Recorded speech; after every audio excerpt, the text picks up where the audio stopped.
Walking hand in hand on the ocean floor, down deep we wander. Louder we sing, no there is no cure in this together. I don't wanna tell you that it's not real. Nothing is a fairy tale. Everything about you is so unreal. It won't be pretty when it ends. Now how could I leave with your sweet love on me? Yeah, yeah. Something about you always makes it harder. When you got my lipstick on your white shirt collar.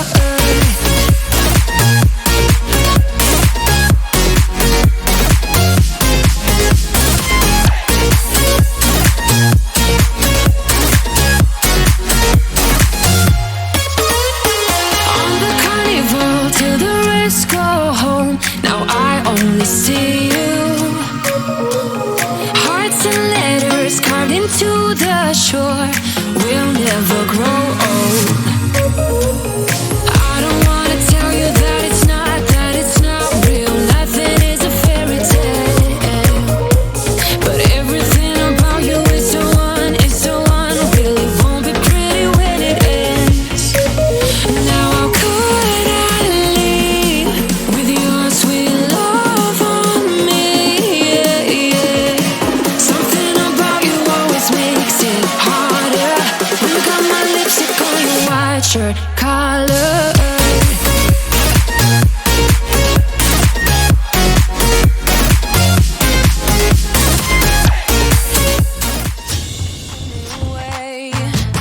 I'm gonna show you the tricks that I know. I'm getting tired of talking, and I need more of a show right now. It's time that you made your mind up, 'cause lately all it ever does is change. Feels like we're only talking, going round and around, back around. I will fight like no other every day. I won't stop like the others. I will stay. 'Cause now is the right time, and I'm feeling alright. I'm playing your game like I know I can win right now. You got me on tonight, 'cause loving you is like I'm walking a tightrope so high. I won't be turning around, no, I won't be turning around. It's the right time, I'm feeling alright. I'm playing your game like I will win tonight. I think I'll do it on my way. I'm gonna show you what I'm going through, get you out of your comfort zone, 'cause I need more of the truth right now. It's time that you made your mind up, 'cause lately all it ever does is change. Feels like we're only talking, going round and around, back around. I will fight like no other every day. I won't stop like the others. I will stay. 'Cause now is the right time, and I'm feeling alright. I'm playing your game. It's not like it's personal or anything. I want to kill all the characters. Sounds pretty personal. It's very personal. It is personal. It is my personal desire to kill all the characters. Anyway, hey guys, welcome back to Tuesday Dungeons and Dragons. So, this week we have chapter 65, a glorious chapter, I'm sure. Although we are down to Calum, which is unfortunate, but good news is he's happy bliss. He's in a library reading stuff, so basically he's in nerd heaven. So, last week in chapter 64, Volred got fucked up, as did Calum, and you guys had some learnings that went on, particularly about the Shades of Cavail and the dark god they worship. Figuring that might somehow tie into Volred's backstory in some way. You guys got fitted for some clothes.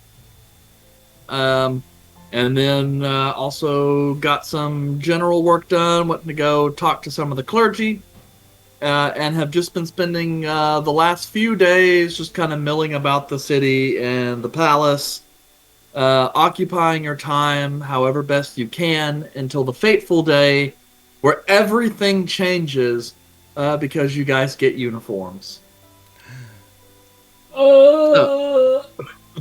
So,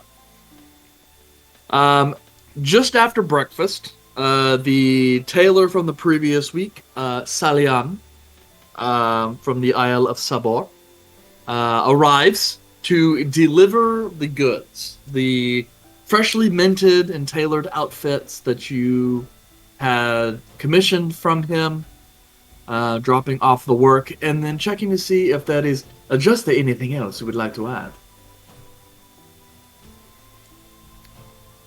I grab mine and review it.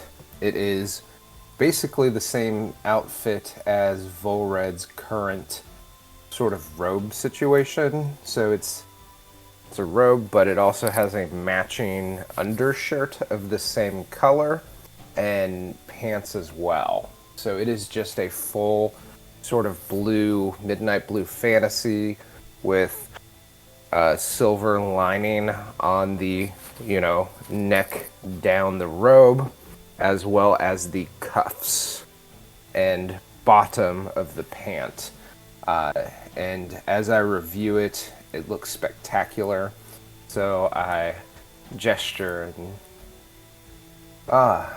yes, this is quite nice.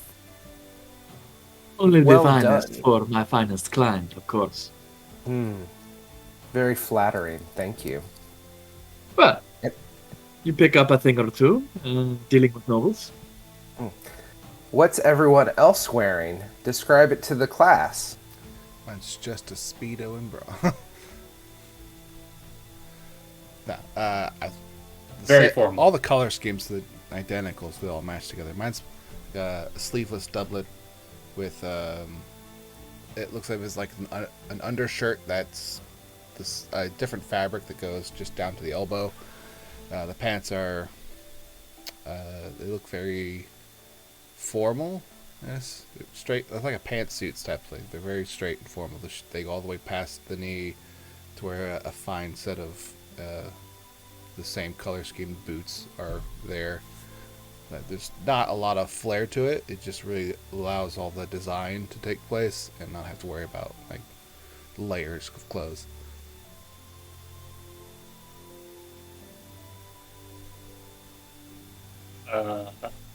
Kelmac would have gotten I don't know what the proper name of it is, but it would be a short shoulder cape. Like the one that's on like a cordage that is worn like a kind caplet. of. Is that what it's called? Yeah, just Where, like a little shoulder cape. Yeah, but shorter, just so my hand is free. Mm-hmm. And it would just have big old S&M going down. Yandre will walk up to the tailor and take whatever package that the tailor has for his clothing, and will slightly begin to unravel it. And we'll look at it and see that his clothing is more of a half vest, where the arms are cut off and don't actually have arms. It's just the solid print. There's some embroidery across the chest that has like a V shape that goes down to the first button, with black and silver etchings on it. That leads all the way back down. Pants will be very similar to Izal's, where it's kind of more of a formal fit, just kind of a straight leg down. It looks like they're intended to be tucked into a boot to keep all of the skin on the leg completely covered and unexposed, with a kind of, I would say, like a bluish undershirt that is supposed to help with any additional weather concerns there. I would imagine he probably got a cape requested as well. That kind of flows with his polar arms and other gear that he wears for external clothing. And as he's unraveling all of this, he said, Master Ed, is this another gift? Would it be a good thing if it were? Well, it depends. How much does it cost?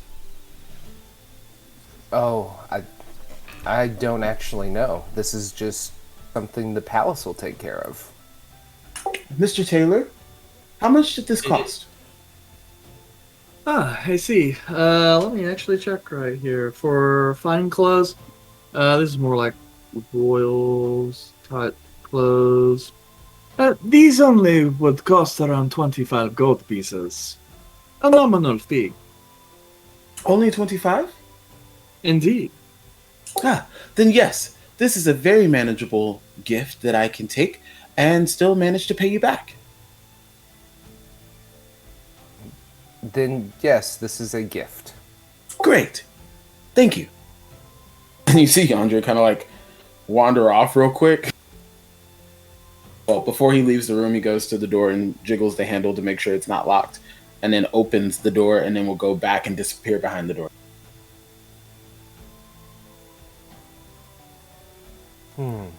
Well, it appears that everyone is quite happy with the outfit. Oh, side note, I forgot to add, I'm wearing like a pimp hat as part of the outfit. It's very much Like kind a of modified wizard's hat to look pimpish. No, it is A very, very large sun hat. yeah. So think like a straw sun hat in like shape, but the brim goes out further, about like shoulder length. It is not made out of straw. It's the same sort of color, maybe not the same exact material, but it's probably more of a suede, let's just say. A suede hat with a nice silver brim, or, thing that goes around the hat, and a silver feather just sticking up from the side. Yes. The only downside is like when you look at Volred with like his nice long kind of luscious hair, you basically look like a chick in a sundress and hat. It's a fucking mood, what can I say? Yeah. That's a got that feature. proper. Yeah, and you're a noble. Like, what the hell do you care? Yeah. Probably, It's like, oh, you think this looks stupid? Off with your head. Oh yeah, I probably mean, beaver felt. On the boat with you. oh yeah, I'll burn I mean, it down later. Volred is a fashion icon that no one in the group actually knows about. But like, He's got his finger on the pulse. oh yeah, He is the Totally. pulse. What am I saying? yeah, I am the wind that blows, the fire that ignites, and the yeah. That cooks the inspiration. Boat and sinks the ship into the lake of fashion. Yeah, yeah. So I will go to Salian and just say, Salian, it seems as though your work is done. If you would, on the way out, speak with one of the head maids, and they will make sure you are paid favorably for this. Yes, of course, Your Grace.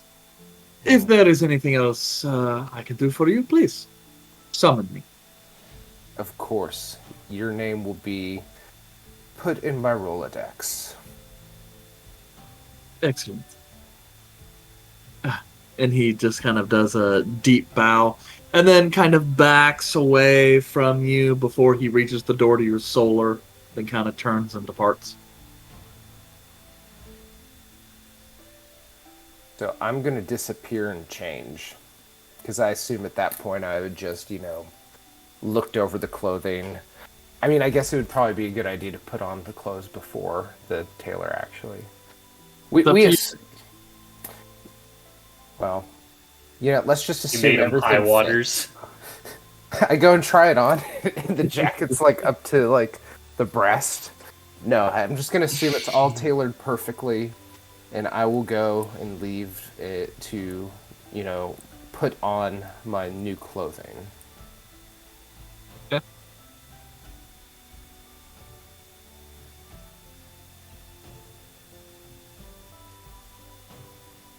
Okay, and the rest of you? I already went to go change into my clothing. Mine's easy enough. I would assume Azal probably did the same since everybody Yeah. else took off, and then Caleb would have probably also followed suit. Yep. So I If guess he we all came go out of to the library. just assume he was here for the clothing section. Yeah, probably took a break. Yeah. Get clothing. Which more or less kind of looks just like really nice wizard's robes. Probably the finest outfit you've ever seen him wear. Though, considering his somewhat unkempt hair, he mostly just kind of pulls it back in a ponytail, like a man bun, and just kind of moves on. So it definitely does not look right on his unpolished visage.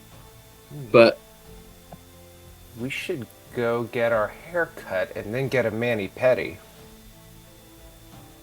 What is this mani-pedi? What's a haircut? I'm not shocked that these questions are appearing. Well, first, a haircut is when one cuts their hair. Just in any fashion?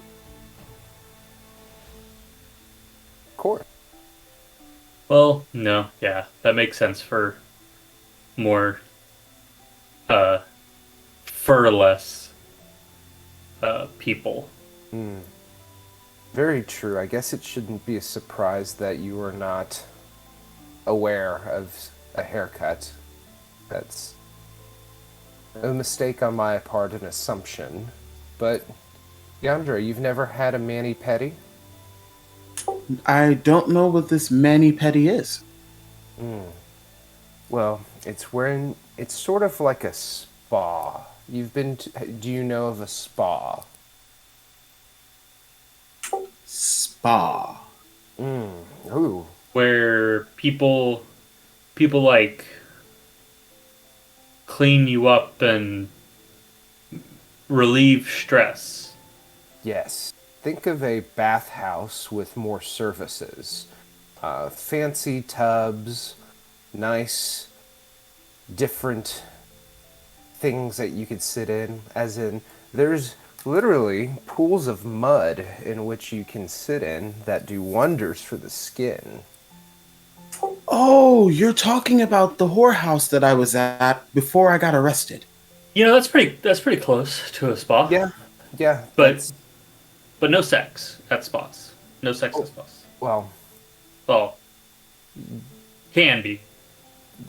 but it's not for that. But anyways, the mani-pedi is, so it stands for manicure and pedicure.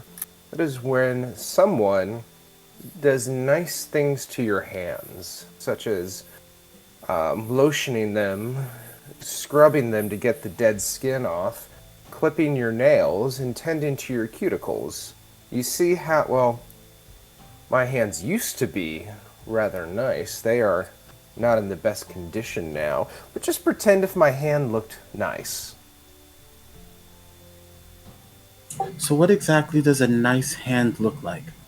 Yeah, I mean, know. my hand looks like this, and I think it's pretty pleasant, but it's also attached to me. I think he doesn't have a really good. I understand what you mean, Volred, but I don't think he has a good baseline of what nice is for hands. Well kempt, nails trimmed. I'm trying to think of who you would have seen who would have it. Have you ever seen a noble's ghost? A noble's ghost. Yeah. As in, like, someone who had a lot of money previously? Yeah. And they. I mean, I've talked to a noble ghost, but that doesn't mean their hands are transparent. Well, yes, I'm just trying to give a visual representation. So overly extravagant. Yes, unnecessarily cleaned. Sure.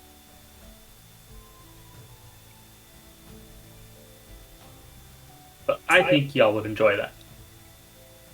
Oh, Do you not want a mani pedi as well? I do not have much of, and I'll just hold up my hands that are covered in fur and no fingernails. I really don't have much need for manicures or pedicures. Do you need a scratch post? No, I usually trim mine with my teeth or a dagger Or tree. or tree. I think he could use one of these mani pedis. Or people. I really think he could use one of these mani pedis now. But I am fine. No, come with us. Um, I'll come with and we'll see what they can do if they've served tabaxi before. But I ain't. I'm not getting in that mud bath because it's gonna take ages to get it out of all my fur. That's fair. But does that mean, Yandre, you would like to experience this? Well, I don't know what it is, but it sounds like it's incredibly pleasant. So if that's the case, then yes, I would like to participate in this mani pedi. Well, if we're not doing anything right now, should we go to the city and find a spa? See if we can't locate. I mean, you live here, so they probably had to build one just out of necessity. Oh, there's certainly a spa in the nice part of town. Do you remember when we were on our way to find Baron Mole's house? Oh, okay, up in that area. Correct. There certainly will be a place near there. I forget the name of it, but I'd been there in the past. So unless weird things have happened, which is very possible, we should find what we're looking for. Well, once we'll go ahead and head out once Isal is maybe back, or we'll just let her know and we'll go ahead. Caleb, we can get you a haircut. Yeah, that sounds like a great idea. Give me a mohawk. Colored green. And maybe a little bit of fairy dust. Caleb's gonna come back next session and he's gonna have a mohawk, threaded eyebrows, and fucking Botox. And base tattoos. Let's not forget the base tattoos. He's like, what? He's logging on to D&D campaign and all of a sudden he's like, what the fuck? This is not my character. We've somehow put a picture for his character and it's all that, just... Yeah. We're gonna, as a group, all do the, Beverly Hills woman sort of, skin treatments and stuff. We're all gonna have the lips, The chinner lips. Yes.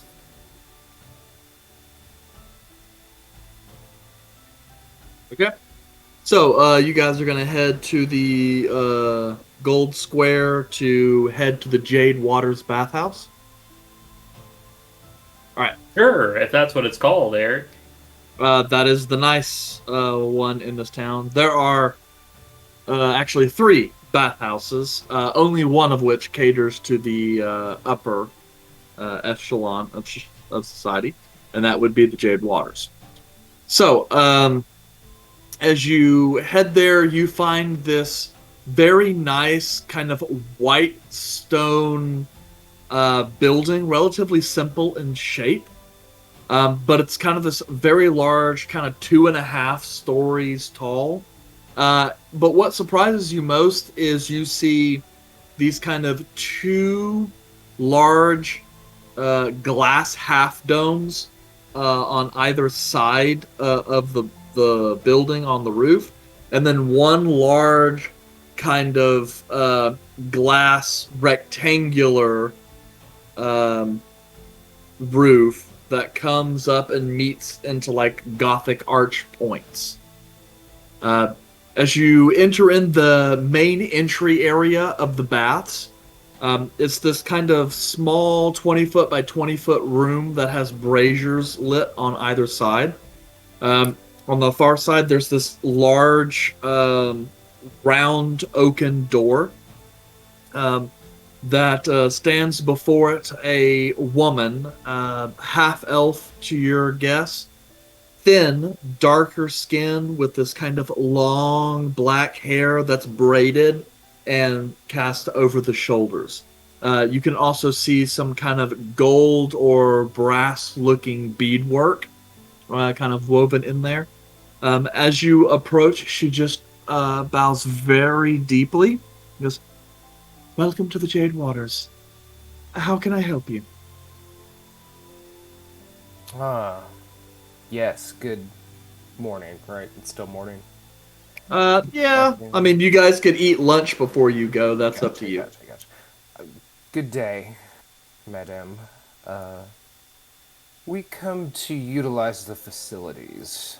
I would like, well, the whole package for me and my crew. And she kind of glances over, eyes just kind of appraising you, sitting on the Kiosian crest, and then very little crossing her face. "Yes, of course. I will ensure the private bathhouse is made ready. Please, follow me." And she kind of goes through and kind of taps on the door, and this large door just kind of opens up. And you guys can immediately feel very warm, humid air come in as the whole area in front of you has this kind of thin mist fog that covers up a large 20-foot by 30-foot public bath pool where you can see about half a dozen figures are currently communally gathering in this pool. But as you guys enter, you guys are kind of taken off to the left-hand side to a door. As this door is kind of opened up, it's a similar kind of Gothic-style dark oak door with very intricate metal banding that's been kind of given like this kind of stamped scroll work. So reinforced, very expensive. As the door kind of opens, you're brought into this small lounge area that has stained glass windows that kind of face out to an exterior, bringing pretty good amount of light in. The room is dominated by this large kind of fur rug that upon which sits this like 6-person table made of a very fine wood polished to a high sheen. Opposite of that in the corner is this kind of white marble fireplace that is still going. The woman kind of bows a little bit and says, "Apologies, my lord. I shall fetch your attendant." And departs. A few minutes later, a male full elf with this kind of light, kind of pale, what's the best word? Kind of ivory skinned, kind of comes in with this kind of long, kind of luxurious mane of blonde hair. Similar to yours, Volred, though his eyes are kind of this vibrant teal blue-green. Very well-kept facial hair. And as he kind of bows, He wears this almost kind of like Viking style white silk tunic that has silver and gold embroidery around the edge. But as he kind of bows, he's like, "Welcome, my grace. It has been some time since you visited the bathhouse." And he kind of gestures through. "The pool has already been warmed for your compatriots. As normal, the opposite side houses your private changing area and privy. Is there some refreshment I can bring you? Perhaps some wine or meat?" Meat. Meat. Wine. fine. Both. Both. Very well. And would you like some charcuterie? Somewhat. Yes. You'll Very see, well. Almac. Okay. I shall prep a spread of our finest meats and cheeses. Mm. Is there anything you require before you begin your soak?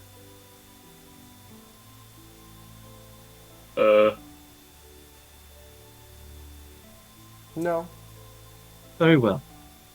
Currently is lavender tea and calcite in the water. If you like, I could add some other aromatics or herbs to the bath.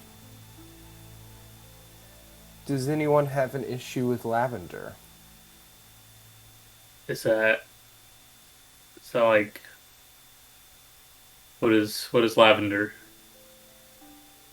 Tell you what, we will make it to the bath, and you'll see what it smells like, and if anyone has an issue with the aroma, we can ask for a sample of different fragrances. Of course. I shall bring a sample just in case you'd like to change. He kind of reaches into the small kind of satchel, pulls out a small kind of ringing bell, goes and places it on the table. Should you require any assistance from me, I shall return presently. And then he turns and departs. Checking out the bath, what you can tell is this area, as far as you can tell, this building is kind of split into 3 sections. That middle section that you guys entered into is like a public bath.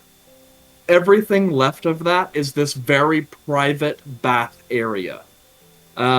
There's this lounge room, as you stated, and then a small, beyond that, a small kind of reception area that really more of a transom that sets off from the main bathhouse, which is this kind of raised stone pool, like a spa nearly 10 feet in diameter.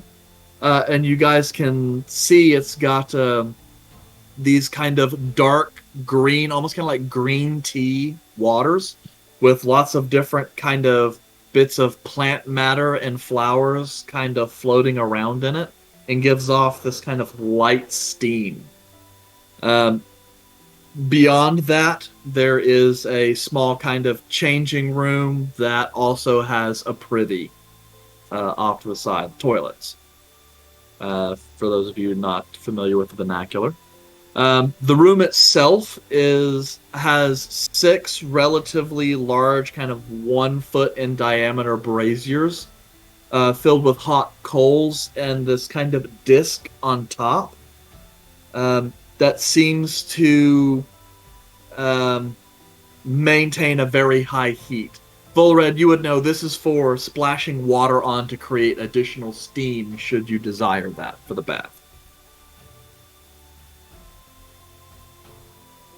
But If y'all want to go ahead, it's gonna be a minute before I get out of all this. As like I try to remember which buckle goes first. Would you need start- some help?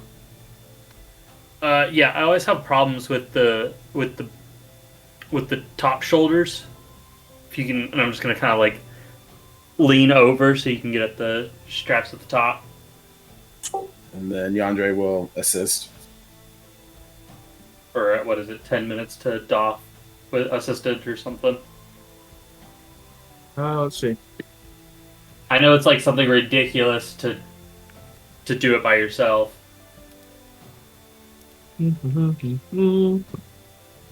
So, heavy armor, 5 minutes to doff by yourself. Oh, okay.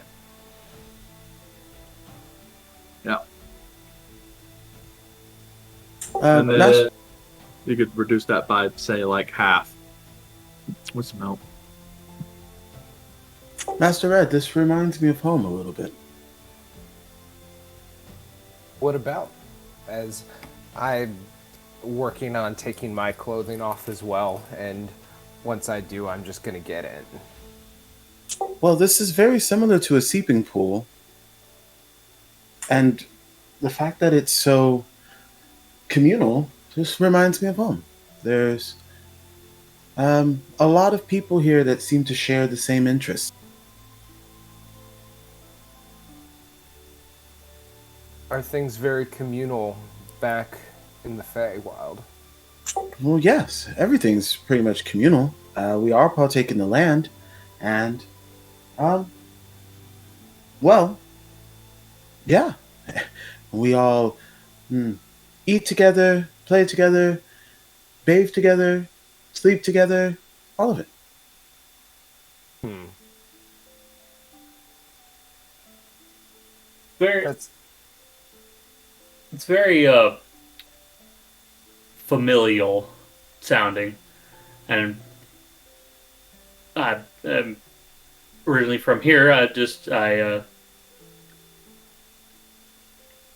That kind of. I think if we ever visited, it would be very difficult early on to kind of get used to that. Because as you know, in the prime material, there's such a thing as possession and ownership. I don't know if is that like, I know you said you share everything in the Feywild. Is that the concept there? Well, I mean, you are entitled to your own things, but what do you mean by possession and ownership?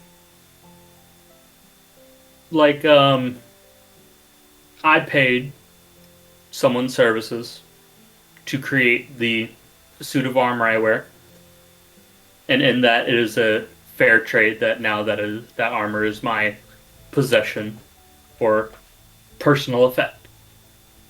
Oh, well, things that you've taken claim to are yours to keep and to hold, but just more general things are shared amongst the elves in the Oh. Feywild. Okay, I thought it was more of a. I know there are some communes I've been through where it is a true shared living, where like someone may have a plate in their abode, and someone else needs a plate, so they'll just walk over, grab it, and use it, and return it when they're done. But they don't need to ask. They don't ask or anything. They just do, and no one gets angry because it's accepted that that's kind of how it is. Uyandre, would a place like this in the Feywild have a singular owner, or would this be something that would be a specifically communal building in which there isn't necessarily one person who owns it? Well, it's not usually in a building. It's usually located in a forest somewhere where there's a watering hole. And it's very communal. We all take care of the land. We all take care of the water. We just take care of things. Nobody really owns the Feywild. Well, there are a couple of gods that stake claim to certain aspects of the Feywild, but nobody owns it. That is such a foreign concept for me. Not that I am looking down upon it, it's just Just like you said, foreign. that's true.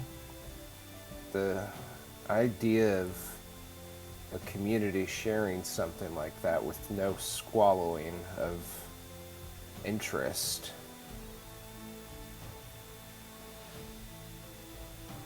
I don't know, the idea just intimidates my existence.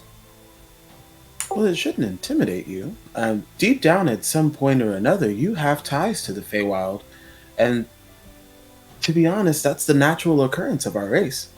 So, it's, pardon me, but it's a little foreign to me that you don't recognize that. Well, I mean, I barely understood how things worked outside of my palace prior to adventuring and had to get used to that. It's more of a conceptual mindset that is still ingrained in me. I am but a product of my environment, which has been an interesting experience shying away from those boundaries. I will say, the domestication of your species has been very interesting.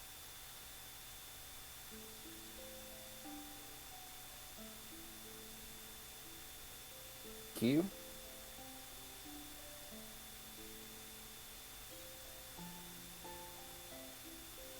Are we ready to hop in?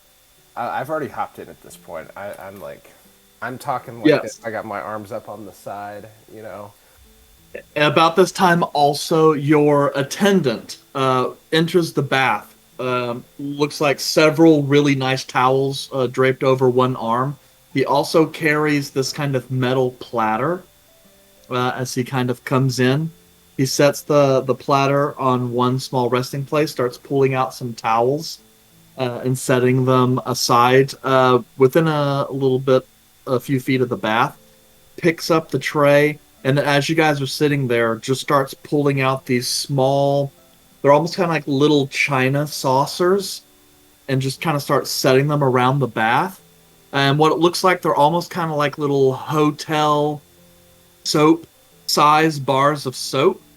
And they're kind of like herbal soaps of like a different variety, so that way you guys can kind of pick and choose and take the bars of scented soaps that you guys wish to use.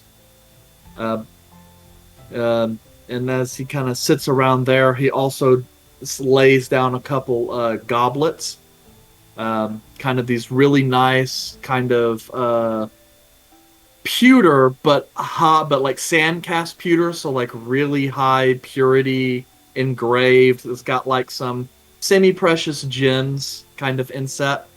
Starts setting those to the side.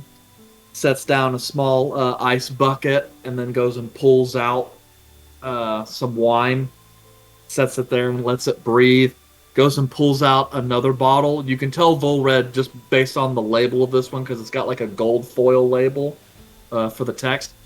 Much more expensive. He kind of moves over to the side and then kind of presents you the bottle. I grab it, and even though I know exactly like what it is and like what it should taste like, yada yada yada, I go through the motions of like inspection of like, ooh, you know, blah blah blah, blah blah blah blah blah, from like, you know, like a wine snob would do. And Has a then nice body. yeah, and then was the top taken off the wine at this point. Uh, the the fine wine, yes, that's sat and left to breathe. This is the higher vintage. This is the one that would cost like over 100 gold a bottle. That needs some approval before they just, Gotcha, you know, gotcha. pop the cork on that one. Yeah. Oh, This is more like a high end like champagne. okay. Yeah, I will just nod, say this will do. And If then you can prep it. and he kind of takes it and then goes off to the side and starts prepping different fluted glasses for that as well. Side note, just to back up a teeny bit, I would like to point out that while I was derobing to get into the bath, I noticed Azal kind of like staring at the corner of her eye, just kind of like looking me up and down. Like, not super obvious, but enough that like I kind of notice and don't react at all, and I just kind of get in. Yeah. I'm making an assumption for Azal, but like that, I think it's a pretty good assumption to just go ahead and make. Yep. I mean, she's like sweating and she hasn't even really been in the bath that much. She's just kind of flustered and she's like, "It's the steam, I swear." Literally, Ah, After the drinks are ready, before our person wanders off, I will inform him. I'm not sure. We didn't indicate this during our check-in, but if you can make the staff aware that we would like manicure pedicures after our soaking session is over. your attendant kind of bows very deeply. Of course, Your Grace. I shall endeavor to have them all available. Thank you. Very well. Will there be anything else? Would anyone else like anything? It's open tab. No, I still don't quite understand what we're doing here besides soaking in the bath, but this seems very enjoyable. And You I just just kind nod of- over to the servant. Yes. And he kind of sets the bell down on the rim of the bath near you. He kind of moves over to Yandere. Yes, master. So I was told that there is no physical connections in this type of spa. Is that correct? Physical connections. Reggie says that the word that you use is sexual escapades. He kind of looks over. This is a private room of the spa. It is for use for his lordship's desire. If you would require us to bring you some entertainment, we can facilitate that. Oh, entertainment, like singing and dancing. You. If you request, yes, we can have a minstrel.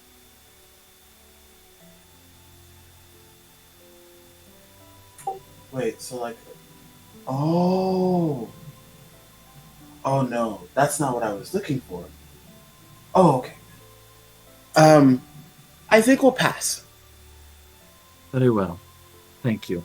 And he turns and takes another kind of small wooden tray and goes and sets that over at the rim of the bath, near you guys, but not immediately there.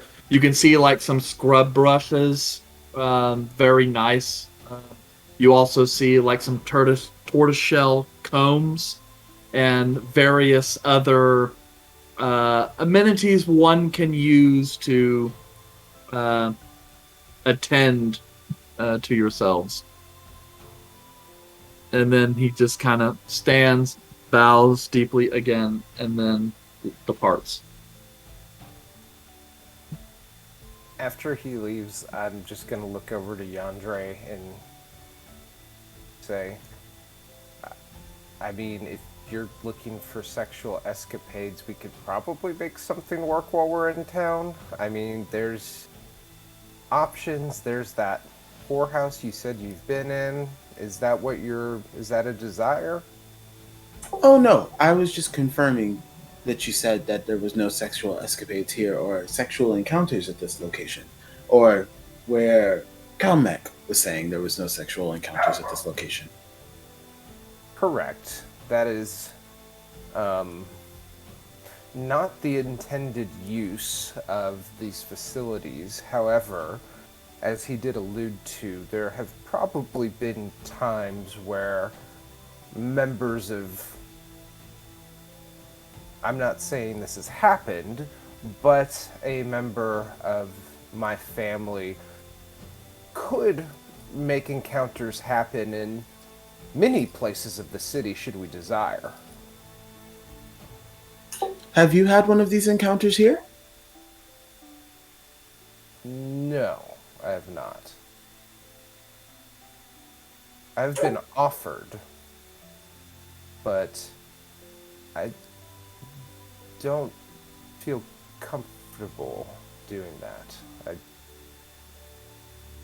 did not appease me. Okay. What is that drink that you are holding in your hand? This, I'm assuming you're referencing the finer of the wine. Yes, the one that was presented to you. Ah, Yes, this is a fine wine. It has some bubbly properties, so one might think it could be a champagne, but it is a fine release from approximately 100 years ago from the the vineyard in the city. Oh, a vintage veneer. Yes, it has some very nice, colorful flavors, such as crabapple. It sounds delicious. Do you know the name of the place? Ooh, I believe the gentleman's name is Herr Berglinger. Herb, Er, Herb Birdburger? um, uh, oh, you know what? That's not him. And it's funny, they don't even put his name on the bottle, but he is purely the one responsible for the delightful taste. Would you like a glass? Sure. So I One of the pour you. things I love about D&D is how we as players don't even just bullshit the fantasy stuff. Like, we bullshit shit that we wish we knew in real life. Oh, well. I don't know anything about wine. Oh, I just know that champagne is supposed to be expensive. I mean, as long as you don't buy it from the grocery store. oh no, you get good champagne from the grocery store. I mean, it's not like anything vintage, but I mean, you could pay like $35 for like a decent bottle of champagne. I'm not I know classy nothing. though. I just drink. I drink mimosas. You know, I've never actually had a mimosa. Oh, you know what? That's not I've true. never I had a had one mimosa. mimosa. It was blood orange, and it was actually pretty good. We I can had change that that. down in. I've never had a mimosa. We can change that. Okay. Well, I when am still in town. yeah, well, when we'll definitely have to do something, I guess, when Caleb comes in town. Anyway, yeah, slightly off Hey. subject, but yes, yeah, you guys can soak for as long as you want, and then I don't know if you guys want to chat up Um, any other stuff. whatever soap is the least pungent, not pungent, scented. You do find something that's kind of like a cucumber melon type flavor that's refreshing and yet not oppressive with its smell. Okay, now real quick, that makes a fantastic margarita while we're talking about like flavors and drinking. But Kelmec, Again, Yes. I don't know much about your race or species. How long does it take for your fur to dry? Um, a while. I will probably need to just air out for, I'd say, 30 minutes. Is that every time you take you bath or bathe or shower or whatever you may do? Yes. Is that why you avoid it so much? Yes.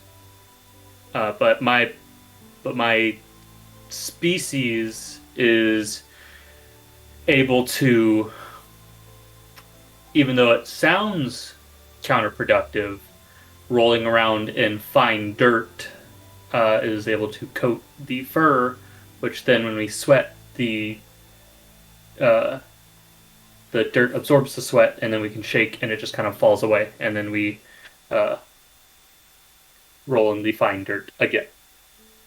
I've seen smaller versions of your species clean themselves. Do you do that as well? I think myself higher thinking than my less evolved counterparts, and do not have the flexibility to lick myself in that way. No, I do not. Oh, okay. But thank you for asking instead of assuming and making chides at that. Oh, I don't intend to make chides at all.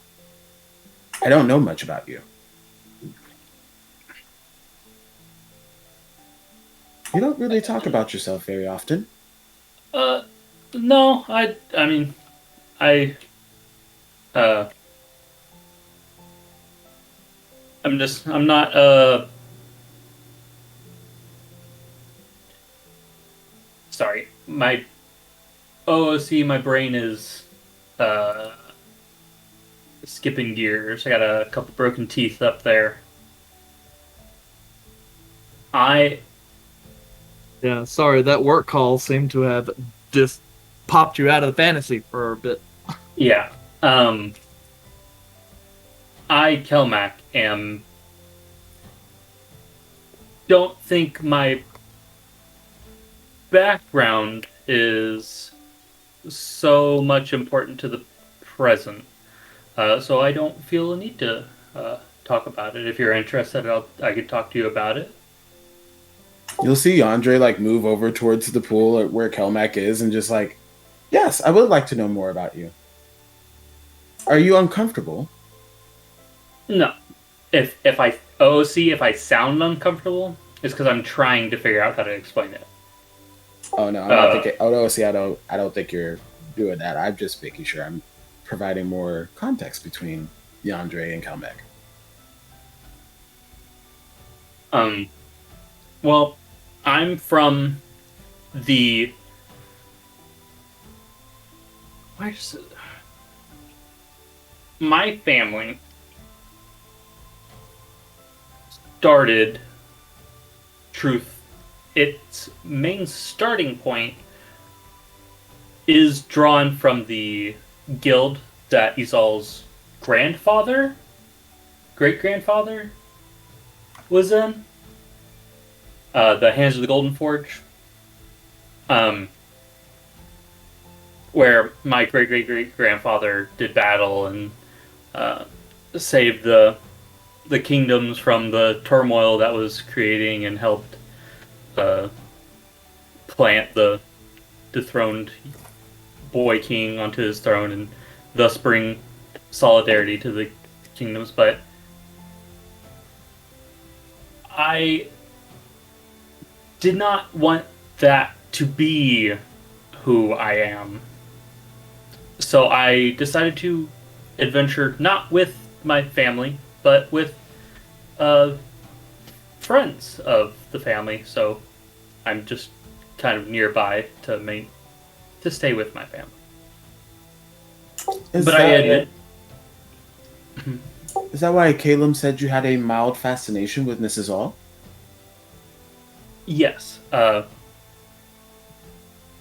my great great grandfather adventured with Isol's relative, and so just kind of from what I was told in the stories I've heard, there was kind of a fascinated binding, whereas the Zellas aren't too happy to deal with us rivers. The rivers love to meddle with the Zellas. But you said you don't want that to be your story. So you're traveling with Azella? It always seems to come to pass that wherever a Zella is outside of the Northern Kingdoms, something interesting happens. So I'm looking to see what will unfold around Missy's All that I can be a part of. Fun. So not so much Hands of the Golden Forge, but now Silver Knights of the Mythal. S&M. S&M. Sweet Nut Manor. Sweet Nut Manor. Silver Knights of the Mythal. Silver Knights of the Mythal. But the manor is Sweet Nut Manor. And that was from the Sweet Nut Milk, which was the group that you guys ventured as before. Correct. Yes. Okay. That is correct. We had a bit of an identity crisis in terms of, well, I had a bit of identity crisis, but so did our group in terms of the name. Not sure who snuck it by Isol to register as Sweet Nut Milk. I don't remember who did. I was probably not coherent at that time. What do you mean? There was a good period of time in my first part of adventuring where I was constantly in a state of near blackout drunkenness. Is that why you no longer try to drink as much as possible? Correct. I have a hard time if I have alcohol consistently around me. In this case, such as the bathhouse, I'm confident that I can have a few drinks and leave. But if, as in the past, I kept myself stocked with cognac on my person, let's just say there's a lot of moments I don't I don't necessarily remember. It seems like you've undergone a lot of change in a very short period of time. That's true. I died, though. I think dying is... A wake up call. Yeah. In a way, I recommend it. But with the clause of coming back, I'm sure. Coming back hurt. Hurt like hell. And, you know, I sometimes find myself having foggy memories from time to time. And I think that might be due to dying. That sometimes my brain just feels foggy. So, it isn't necessarily... I guess I should say I shouldn't recommend it, because there's no saying how you'll come back, even if you are risen from the death. And, by the way, that hurt like shit. That was not a pleasant experience. I've come close. I've come close. But luckily, I didn't. But I can attest that almost dying is very, very unpleasant.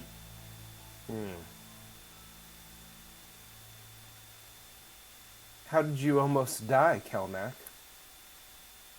Cave troll. What? And cave troll and a couple Cave troll. couple drow.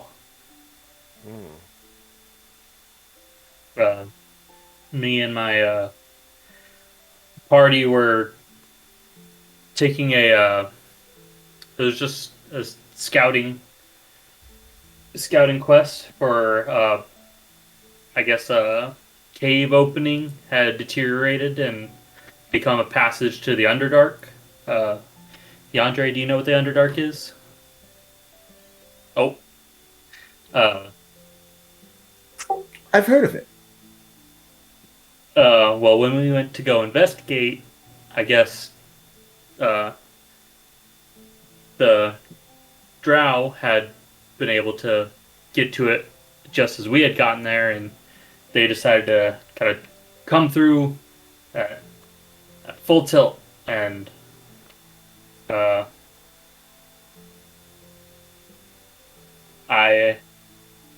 regretfully, am the only one who didn't die that day. Why would these drow come at you sideways? Full tilt sideways is a saying for attacking at full strength Why wouldn't you just simply unexpectedly. say? Why wouldn't you just simply say full strength? I'm not sure. It's just a saying that I prefer over using proper verbiage. Okay. And what exactly is a drow? It is a elf that has become accustomed to living in the Underdark and worships a spider goddess who is evil. So it is just simply some elf of additional lineage that lives in the dark. Yes, but they all I have not met a pleasant drow to be around. They are all Yandre, if you would not mind rolling me a history or religion check, your choice. Neither is great, so we'll just go with the first one. No, I got a 1. ooh. Yeah, that's pretty bad. No, I mean there's some part of this that like sounds familiar, but you're like, huh? I feel like this is the kind of thing I should know. And part of you is like, I even kind of remember someone talking to me about this one time. But you remember vaguely thinking of other stuff and completely tuning them out. Well, these drow don't sound incredibly pleasant. And I am sorry that you lost your, is it your family or your adventuring party? Second family, I think would be an apt term. We became very close over the time we spent together. We all did our best, but I just was last picked, and the pick came short. So, in any case, I'll use this soap. It doesn't smell the strongest, if you don't mind. At all. Anything here is for use or consumption. No need to ask for permission. All right. I'll start lathering up with it, but you very clearly see as I'm like doing the rub the bar on the body, there's just shed just slowly getting stuck all into it. Yeah, and unfortunately, like to lather up that much, you're like having to go bar by bar by bar just to like really get it in there. Yep, end up using all of that kind of soap. If you need more, we can ask. There shouldn't be an issue in terms of amount of soap required, or rather consumed. Well, I think I'm as like the suds, like using the bar on my fur is like using it on a sponge or loofah, so it just suds up real big. So I just look like I'm kind of puffed up. And it's like, oh, I'm pretty all right, but I think y'all may need some more bars. You want to ring that little bell? I guess we'll ring the bell to get some more soap. All right. So, you ring the bell, and then very quickly, like 5-10 seconds, the attendant makes his way in, bows deeply. How can I be of service? We require more soap. Just standing Yes, of there, course. Just kind of looking down. Any particular, or a little bit of everything? Do you require more? No, I think I've got all the nooks and crannies. Okay. Just a variety. Variety would be quite pleasant. Yes, of course. I shall return presently. And then he disappears and returns a couple minutes later with another tray and starts refilling the soaps. Point of matter. Oh, let's see. When we were at that wine place for the ghost house, and like me and Izal were acting like bodyguards for Volred, did they reference the small tray of charcuterie as a charcuterie board? Because I know earlier I said, what's charcuterie? No, they charcuterie didn't was never because mentioned. It was just a tray that- of thinly cut meats and cheeses. Okay, so I do not know what charcuterie is. well, yes, and that's only because like that wine place, it had more stuff on it than just meats and cheeses, so it's kind of like a charcuterie-like.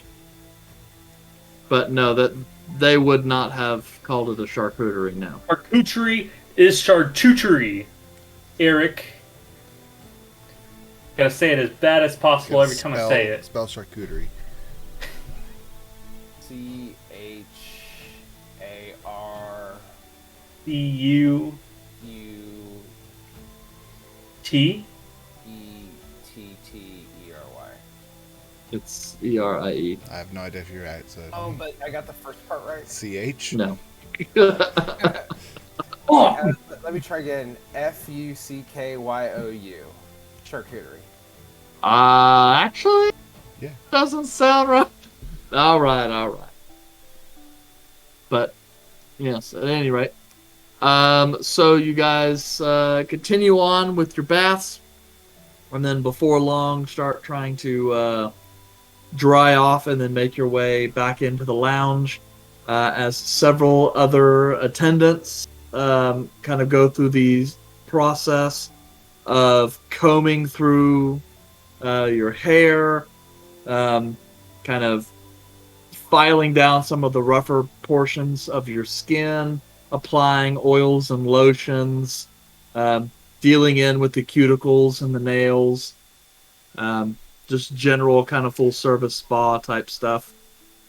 I will apologize, as I probably need like 2 people because I am all hair. Yeah. Probably Well- 4. And it's yeah, it's kind of nice. It takes a little bit of time, but the warmness of the room and good food, good booze. So Treat all yourself. told, yeah, you guys are probably in there, 2 or 3 hours, just how long you want to soak and handle other stuff. The sexual encounters. Fade to black. I don't have control of the stream. That's a you thing. But button inputs for actions. It's just off screen. Yeah. God of War style. So, once that's done, what did you guys want to do next? Are we still... Now that you guys are like ready for a nap. Yeah. So question, I guess if we're now in the process of leaving the facility, because if I remember correctly, we went into the communal area first before going into the private area, correct? Correct. The communal area is the center, and then the private area is a series of chambers off to the left side. You assume the more executive areas, which are still communal baths, but for smaller parties, is kind of off to the right. As we're going back through the communal area, is there anyone in that area that I recognize, like any of the patrons?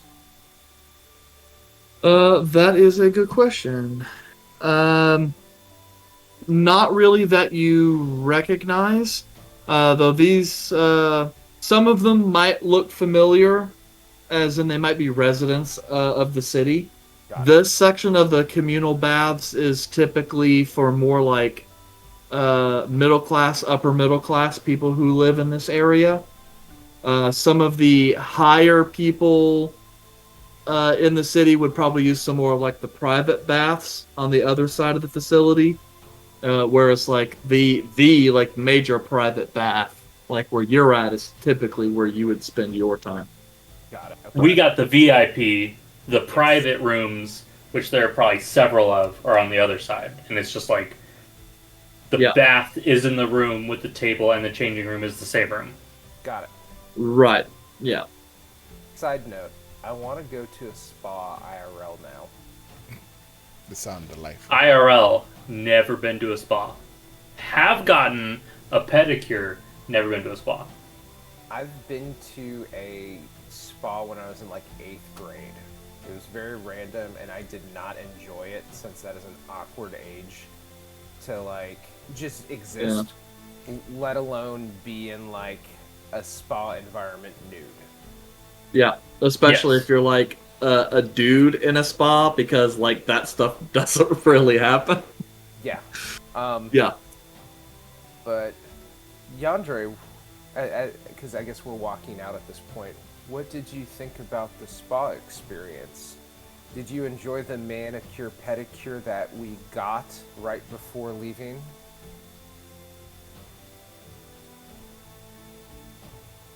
My hands are so soft and supple. And my feet. I don't think anybody's ever touched my feet that way. That is an accurate description of what occurred. It was quite enjoyable, except for the person who was touching my feet kept tickling me, and that was not fun. Did you tell them to stop tickling you? Well, no, you paid for a service, and so I just made it through the service. But I was laughing, but it was not enjoyable laughs. Well, It was actually quite scary.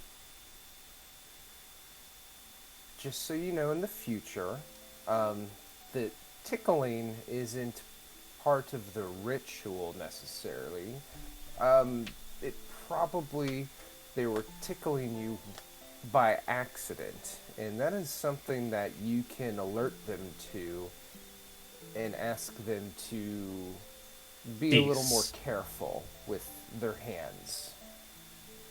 Oh, they were very much careful after I accidentally kicked one of them. Got it. Okay, you figured it out. Are you supposed to kick them?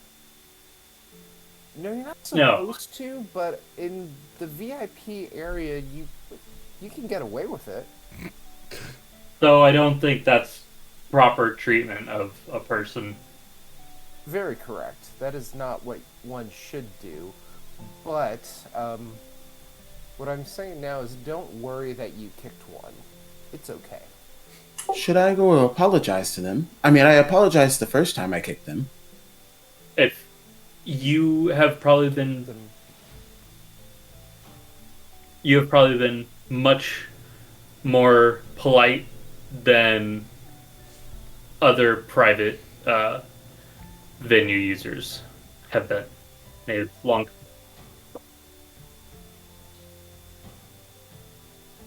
That's up to you if you feel the need to apologize, but I've certainly kicked them in the past. Multiple times. So it's customary here. No. Volred's also shut down entire religious districts, so that's not the best example. That is also true. And as if to kind of mark your point, Izal, every once in a while, as you see kind of people marching kind of through the street, you do notice a couple of them seem to kind of glance over at your group. And when their eyes kind of meet Volred, they kind of quickly turn away and hasten their pace. as they pass you. That's because we look so fly right now. I'd hate Anyone who stares too long, I'm gonna like politely smile and like give like a hello. All they see is like a mouthful of sharp teeth because you got those guys. Hello. They see Volred, and then they see like a over 6 foot giant lion man, just teeth. Just Yeah, and it's kind of weird because since Kelmac's like fur has been kind of brushed out, deknotted, and everything, it's a little poofier than usual. But on the plus side, Kelmac, they've stripped out a lot of, my like, undercoat. yeah, of your undercoat and stuff, so, like, you feel really soft and, I've like, lost, several like- pounds lighter. Yeah, dude, it's a bitch. It's a bitch getting that undercoat out. So, how was your spa treatment? I wasn't going to say it, but I also kicked someone, but I apologize. But I don't like being touched that much. I kicked someone twice. If that makes you feel better. A little bit. Also, you do this very weird thing whenever Master Red is getting undressed. You tend to like peek around the corner. Just checking to make sure that his curse hasn't spread anywhere else. But he wasn't facing away from you. He was facing towards you, and his curse is on his back. Just in case it went to the front. Just gonna give these all a very pointed look. Just So, that makes sense. Yeah. Is all.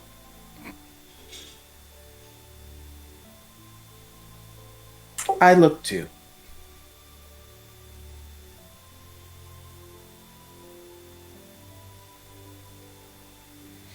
Did that make you feel better? I feel fine. Maybe now you don't have to hide while doing it. You can just do it out in public. Oh, it's mostly so Vora doesn't see me checking him, but then the eye contact makes it pretty obvious. Am I hearing this, or is this like We're right next to you. Oh yeah, Yadra is saying this out loud. I like to think that you're kind of in the middle and they're both kind of leaning forward a little bit and talking to each other across you. Well, But yes, you guys stand in the Gold Square, a place you guys have kind of visited a couple times. From here, you can see the Deadly Dungeon Inn and Tavern. You can also see from here the Elemental Emporium, and then a couple other buildings as well. Those are just a couple that you point out.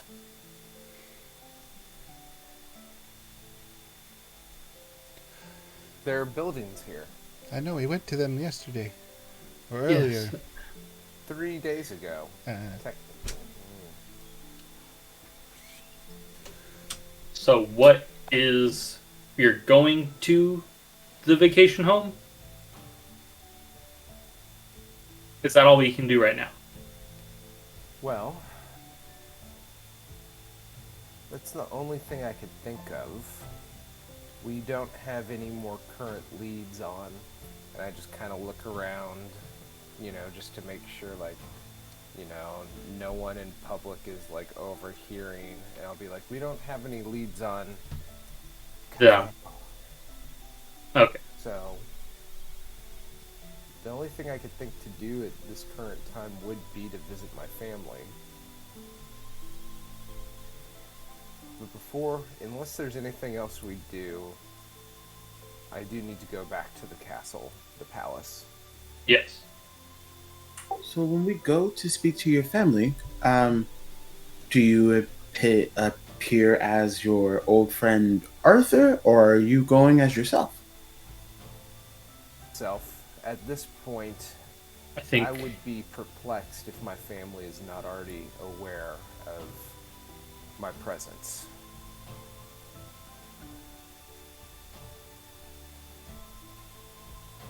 If we went up there without myself being this form, we would not make it in. which is what stay on set. Correct. Stay on. Steven. Spencer. So let's head back to the palace. Yeah, get what we need and Are we wearing our new clothes now, or are we doing that later? We might look more presentable if we keep these new clothes on. My family will already be judgmental, but having a better appearance might take some of the edge off. most probable.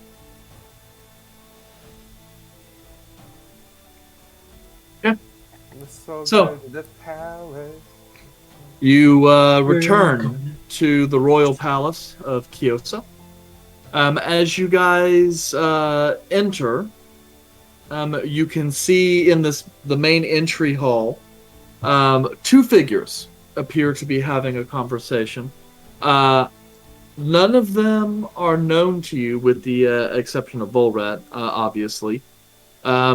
Volred, you see having this kind of ad hoc conversation just kind of in the middle, the Archon, Elin Ravenhand, as well as the Goldman, Alan Karadek. As you kind of come in, Karadek is wearing this kind of burgundy, kind of crushed velvet doublet with gold trim, very stately, wears kind of this series of elegant chain around his neck that coincides with this large black gem. Whereas the Archon, also Alan Karadek, is human, in case Volred never disclosed that.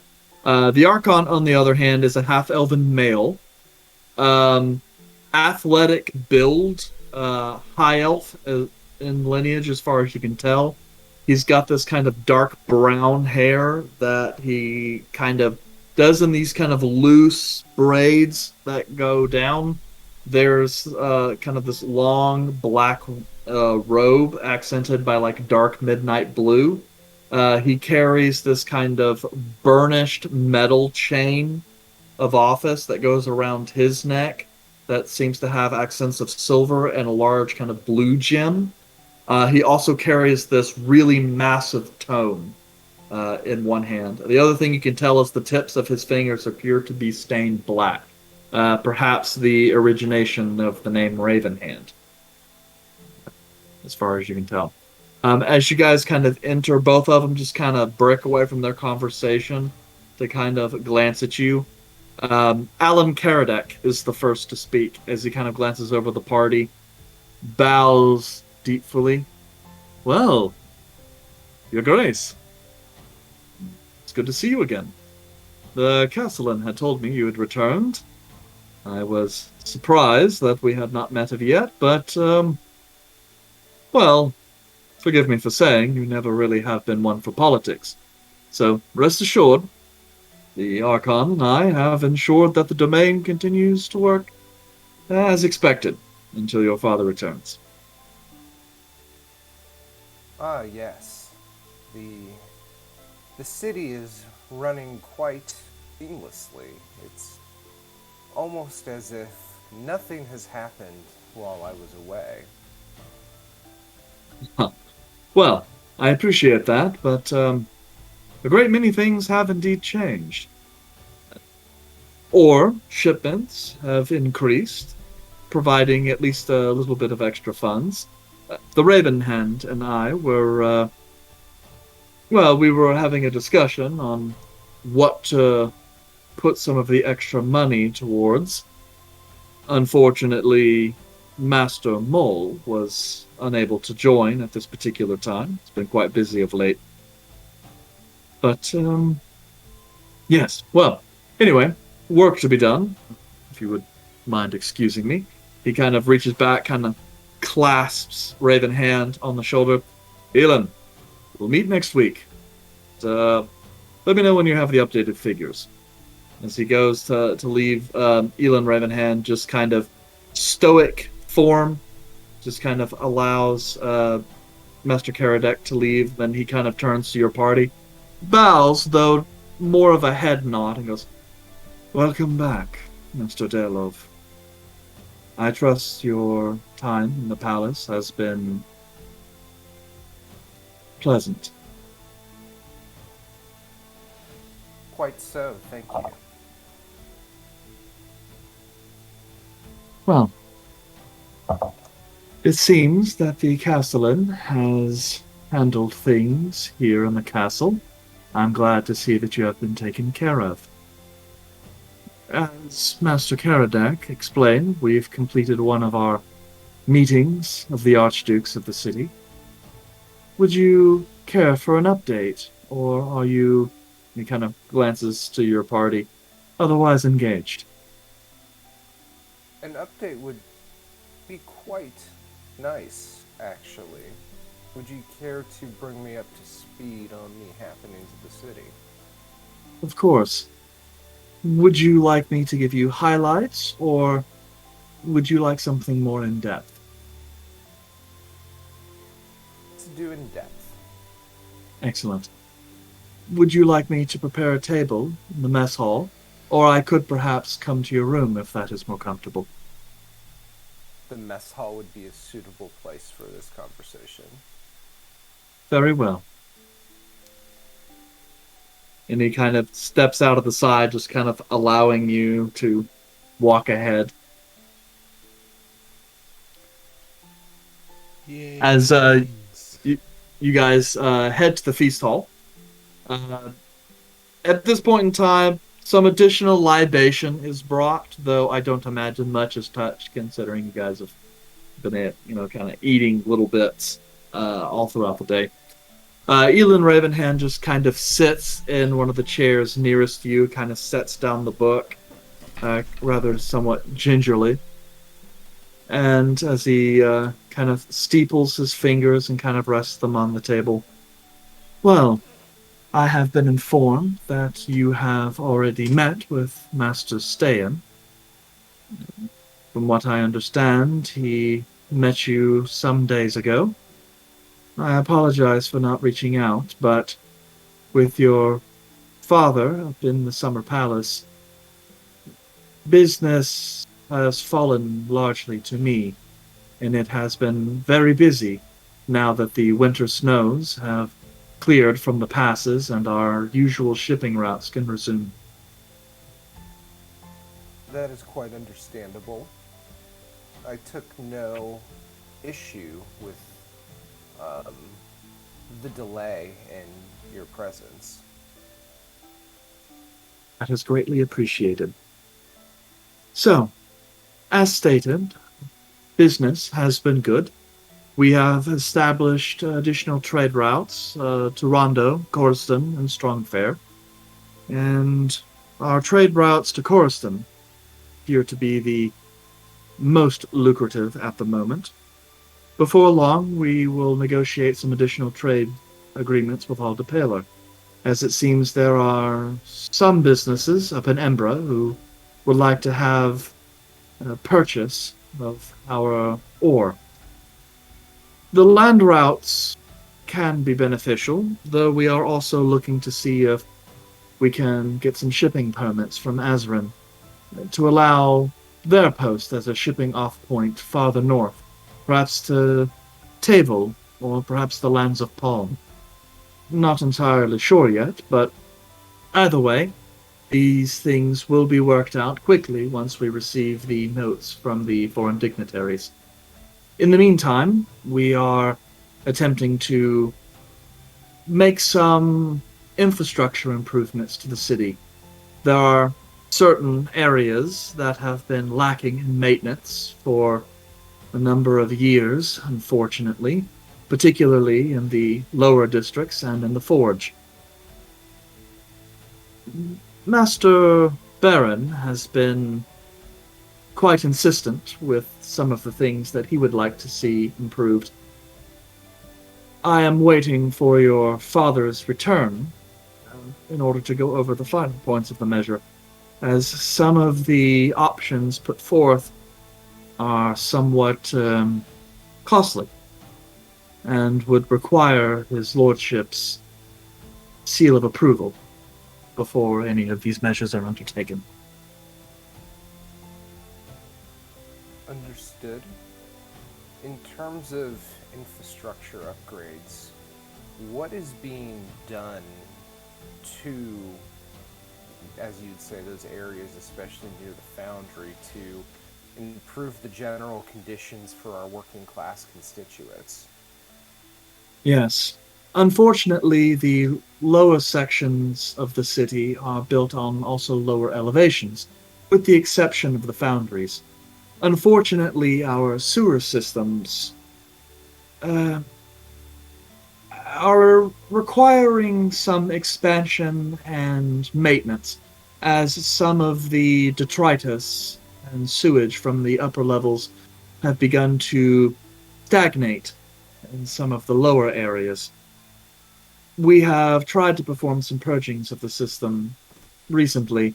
Unfortunately, that has dumped sewage into some of the natural waterways that proceed southwards of the village, or of the city, which has caused some issue with some of our crops.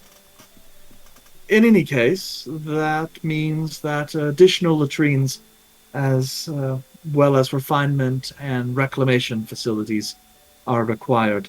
Expensive, but necessary in order to prevent some kind of plague or famine should the contaminated water cause crop failures.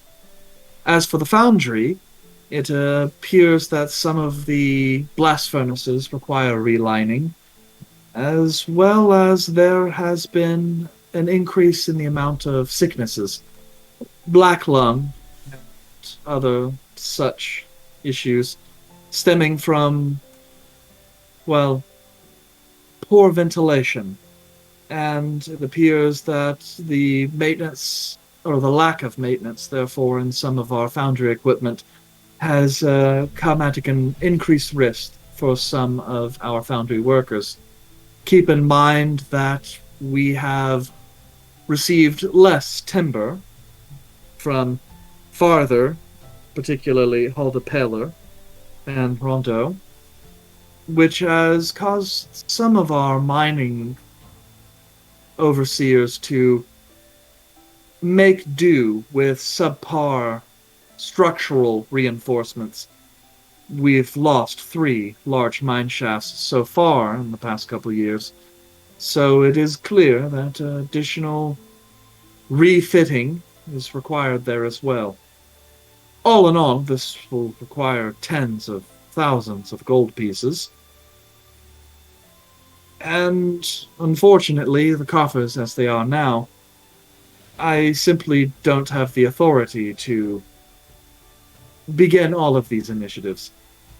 It is becoming particularly difficult as the Archduke Baron Moll has been quite vocal for the last couple of years with regards to the need to increase the quality of life in the foundries. Well, A question. yes, of course, Your Grace. Is there a certain amount of inaction on my father's part that is leaving these delays? Well, of course I would not wish to speak ill of His Majesty. However, there are a number of issues that have remained on our docket for quite some time. That is part of why our meetings of the Archdukes have become less attended. As the Archduke Baron believes that, considering such an action, his work is better spent in the foundries and with his people than hours in meetings where nothing can ever be accomplished. Understood. And of course, no disrespect meant for my father. Rather, I, you know, coming back to Kyosa, I've realized that I need to be more ingrained in the political and operational nature of what is happening. And my question was to just clarify whether I should intend to speak to my father about offering further help that could give him more bandwidth to make sure these initiatives are seen through. Well, that would certainly be of great aid. Normally, as you are aware, I handled the majority of this sort of issue in the past. However, and he kind of pauses at you for a little bit, trying to decide to how best to phrase. Recently, um, your father has reclaimed much of my former responsibilities, insisting that he be the one to instruct your brother with their work. It seems he felt as you did that the heir to the city should be much more knowledgeable as to the methods of its working. And I can say we have met with mixed success so far. Speaking of the heir to Kyosa, am I to formally understand that my brother is currently over me in line? Well, by the rise of succession, Elduin is indeed the younger sibling. So now that you have returned, the title is yours. However, you can, of course, abdicate, and your father, as trade prince, does have the power to amend the succession, assuming he chooses to do so, while he is still the trade prince. Of course. Well, what I will add is I do appreciate hearing those initiatives. I'm not sure if Mason informed you of our meeting, the circumstance behind it, but in the case he hasn't, he caught me in disguise, actually, in that part of town near the foundry. I'm being fully transparent in telling you that upon my return, I wanted to see the city from a different lens. I did not want to travel the city as myself, rather see it through the eyes of a normal person. And I can say, in that part of town, it appears depressing. So, with that in mind, I'm glad to hear that those improvements are in order, and I would be an advocate to see those through. You see the Archon kind of take a long pause at you, studying you. You can see the wheels turning, and there's some kind of, let's see, yeah, Yandre will definitely notice this, as he's also not that great at hiding it. There's a look of perhaps a mixture of surprise, but also I don't really want to say paranoia. Skepticism. Concern? A little bit of concern in the sense that he's kind of looking at you, like Yandre, you will see this. It's kind of like he's looking at this person as if Volred is, his demeanor and actions are so foreign to this individual as to him trying to reconcile the two versions of Volred he has in his mind. Curveball, bitch. Suspicion. Yeah, suspicion is a little bit. Don't be Like, you get the sense that he's probably like, huh, okay. But while You're that sure you might wanted be... to burn it down. Mr. Vorat? Yes, Yandere. It seems like he doesn't recognize you. Well, he knows your face, but he looks really confused by what you're saying. The Archon kind of glances over, kind of stiffens a little bit, as if, almost like hand caught in the cookie jar. Goes, Your Grace, I did not mean to make any accusations. It's just, you seem to have matured quite a bit. A lifetime's worth, I might even say, in a relatively short period of time. Well, I appreciate the feedback, and yes,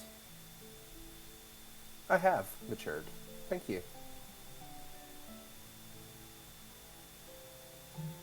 Yeah, you would have got that too. I was just trying to pull up the app so I can see everyone's passive insight, and yours and Yandre's is about the same. I mean, in theory, though, like, let's be honest, the way Volred is, his insight should not be this high. I don't know. You could look at it in the sense that, like, though you have been largely disinterested, you could also look at it as you recognize the motivations of other people's. You just don't really so much care what those motivations are or really why they have those motivations. But, I mean, to a sense, like, you can kind of tell when you're being conned. And yeah, you can think about it more like that. Got it. If you choose to. Got it. But yes, as Elon Ravenhand kind of sits there, he seems to be taking a long kind of pause. You see him kind of tap his fingers on the book with one hand, and it looks as though he's kind of stroking the cover of it, just like with his thumb on the end. It's a possessed book. No, as that happens, he's contemplative. And then sits for a moment. You know, Your Grace, if that is your mind, as the heir apparent, you do have some latitude to give me direction as a member of the royal family, considering your father is otherwise indisposed. Your actions can be limited in scope, but still, considering the amount of cash reserve the city has in the family's holdings, you could authorize a withdrawal to begin some of this work.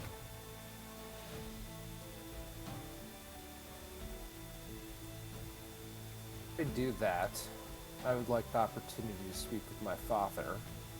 But,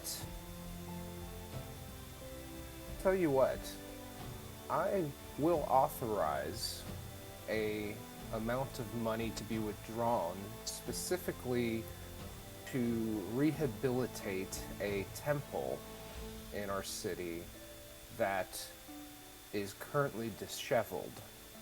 It is the Temple of Talari. Are you aware of that establishment? I am familiar with the Temple of Teleri, yes. That was one of the sites I visited, and there are people there in need.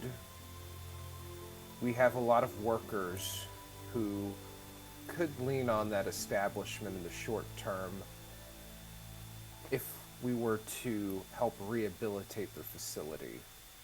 Nothing grand, but if we were to take, say, out of character, I don't know, how much would one need to rehabilitate a church? Like, nothing crazy. We're not trying to go for, like, mega church or anything, but just, get them some beds, just, bring it up to more of an orderly fashion. Yeah, so let's see. If you wanted to, like, let's see, it is technically. That's like a really large chapel. To completely kind of renovate the chapel, the temple, and bring it back to like real, like prime usage, that would cost about 10,000 gold. To make some basic modifications to patch the roof, make sure the place is somewhat basically comfortable, 2,000 gold can go a really long way.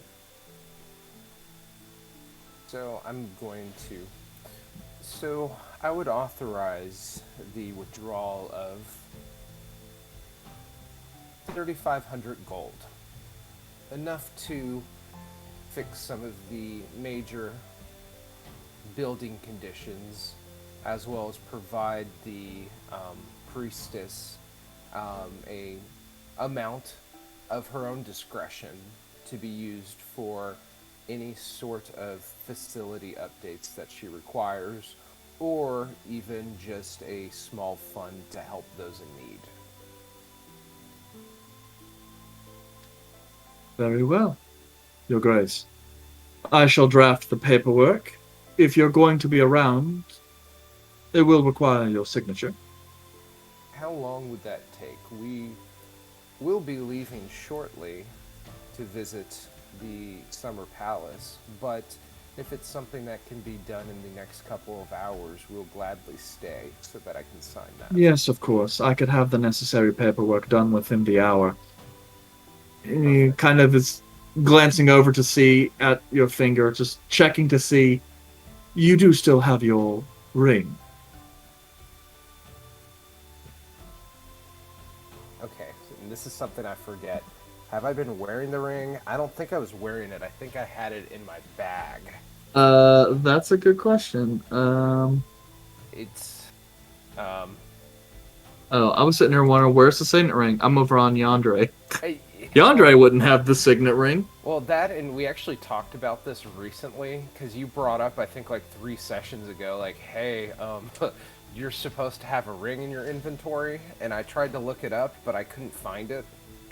But yeah, like, I have it. There's never a point in which I traded it or lost it. Yes, it is in your inventory. I don't know why you didn't have it. It's there now. So yeah, it's Yeah, because it would have come in your starting gear for your background, for your noble background. yeah. But yes, it's just a simple gold ring, mostly kind of flat on top, that has your house signet Yeah. engraved. I assume I was not wearing that just based on adventuring, but still had it in a close possession within my robes. So I assume I pull it out of my pocket and, put on the ring. I'm noticing that, you're kind of like, being like, what's up? Like, where's the ring? So I like, oh, yes, of course. Yeah, and it's kind of interesting. As you kind of slide the ring on, it's a little more loose than you recall. So perhaps your time in adventuring, you seem to have perhaps lost a little bit of weight. I have it on my pinky, and I'm just like dangling it, just like as I'm wearing my pin pat. Very good, Your Grace. I shall draft the necessary paperwork and bring it to your room for signing before you depart. Will you be requiring an armed escort? Yeah.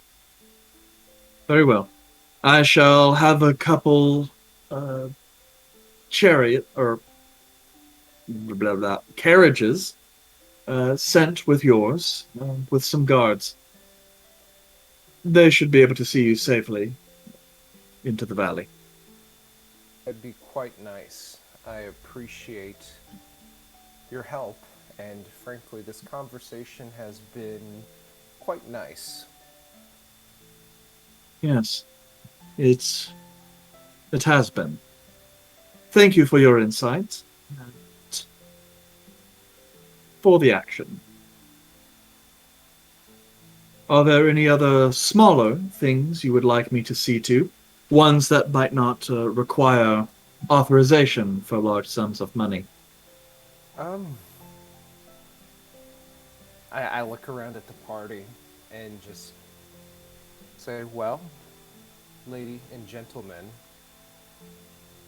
is there anything that I missed? Is there anything that we require? Um, I would I would ask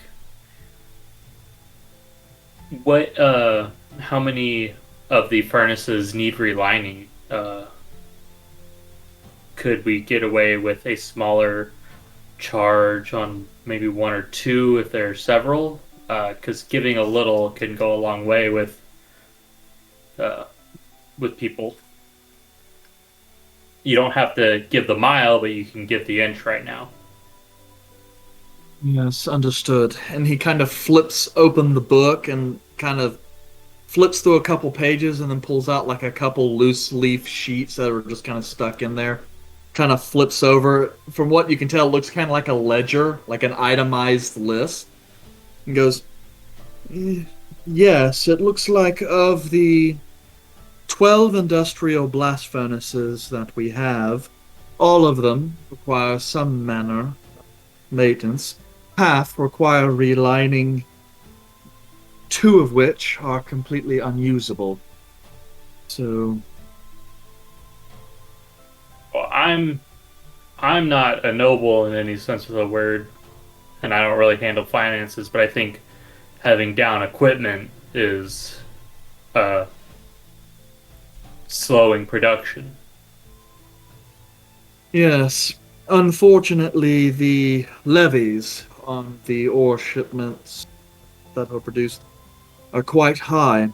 It leaves very little margin for Archduke Mole to handle this sort of thing. It's unfortunate, but it is the way that the city is governed. Well, if there's no need for the two, then maybe just getting one or two of them relined, uh, maybe a way to appease. He may not be happy that all of it's not getting done, but I'm sure his attitude may lighten with a little bit of help. Do you know if Baron Very well. knows that Derlov is here? Actually, I'm not sure. He has, as stated, uh, Lord Mole has not been to the council meetings in a number of weeks. And, well, Master Derlov has only just returned. If you were to approve partial restoration, he might start to inquire about additional work, and you'll never get a night's sleep again.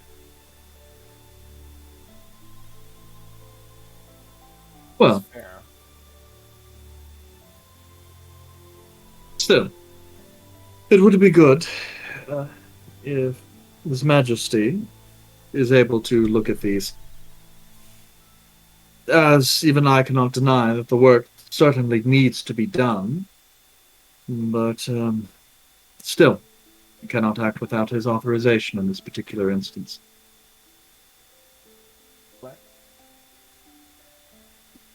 let's wait on any further authorization until we speak to my family. Just to Of course. play it safe.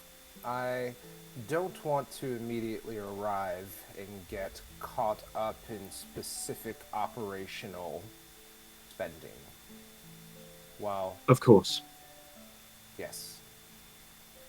Well, and as he goes, slides the papers back in and closes the book. I will arrange the paperwork for the matters we have discussed, and see to it that you are provided additional security for your trip up north.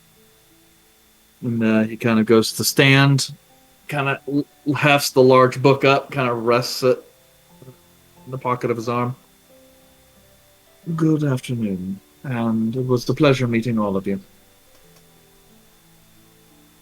And he departs. So, we'll go ahead and take our break there, unless there was something in particular you guys wanted to discuss before. No, I think it's just we'll wait around until that form gets drawn up, and then get that signed and or review it, and then sign it if necessary, and then we'll head out to the villa. Okay. So, we'll go ahead and break then, and we'll see you guys in 15. Bye.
What about a That's the big combat mop? one.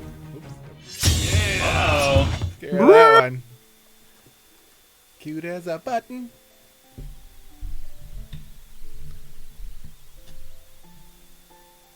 Okay. So, within the hour, you guys are met by Ilan Ravenhand in Volred's private quarters with a couple documents for him to sign. Ink is provided, wax is dripped, it is stamped and sealed. Carriages are also brought forth with some items packed, blankets, provisions, things of that nature for the journey northward. I guess technically southward now, up into the mountains. But yes. And as stated previously, you guys will be in one cart, and there will be a cart traveling in front, or one carriage, and there is a carriage in front and behind you that appear to be armed with a little over a half dozen guards. So, is there anything else you guys needed to do before you depart the city? I am going to go into my room and check. There should be, fingers crossed, a chest under my bed in which there I have a key in the room as well. I am going to go into said chest and check to see what sort of coinage I have in there.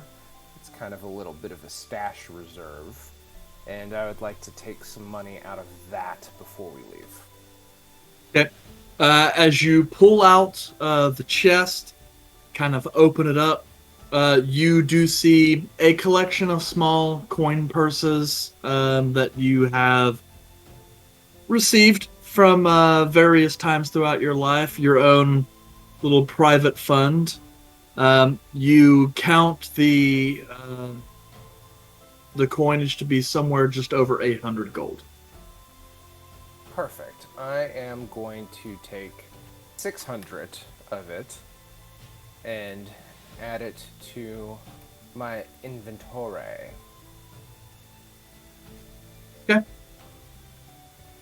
You're also at some point going to want to. So you're going to take that in platinum because I mean you're a noble. Platinum and gold, kind of your choice. But I will also. Okay, that's fine. I will also tell you, Volra, just because I am presently looking at your character sheet, you're probably going to want to swap out some coinage at a money lender sometime soon, because you have more weight in coins than you do actual equipment. Yeah. But with that 1%. So, Yeah, I got a lot of silver. especially, yes. So how about I mean, is there a place that I can just quickly go do that? He's all could carry it for you. Yes, and a bag of holding. But yes, if you want to do that, there's a place you can do that. Yeah, I will do that very quickly. I will take Yeah, just convert the coinage. However, normally there's a fee, but they're not going to charge you said fee. Okay, so yeah, let's just I did that before we got into the Carriage. Well, stop Yeah. by There the we bank. I gotta That's do at some something. point. Well, but that's a thing where like you're loading up your pack and you're like, man, this thing's really heavy. And it's like, oh yeah. And it's like you set out the gold, and then it's like, oh, this pack's a whole lot lighter, without all the coin. Maybe I should do something about this. But yeah, so just handle that. So then you guys hop in the carriage, and then head out, departing one of the noble gates, heading up into the forested alpine mountain ranges to the south. heading towards the Nepsa Valley. You guys approach the outskirts of the valley sometime or just after dusk. So at this point in time, you guys are kind of reach a checkpoint where the carriage stops. You hear kind of hushed tones. There is a brief moment where you hear the rustling of plate armor as there is a knock at your carriage door. A voice kind of comes through. Your Grace, may I speak with you?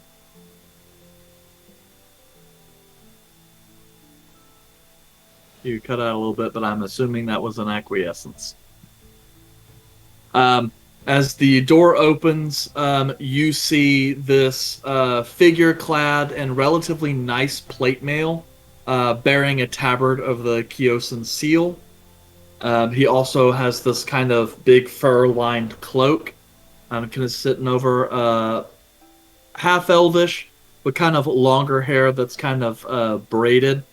He kind of glances in, takes a quick look. Seems somewhat surprised for it to actually be you. He kind of bows in deep respect.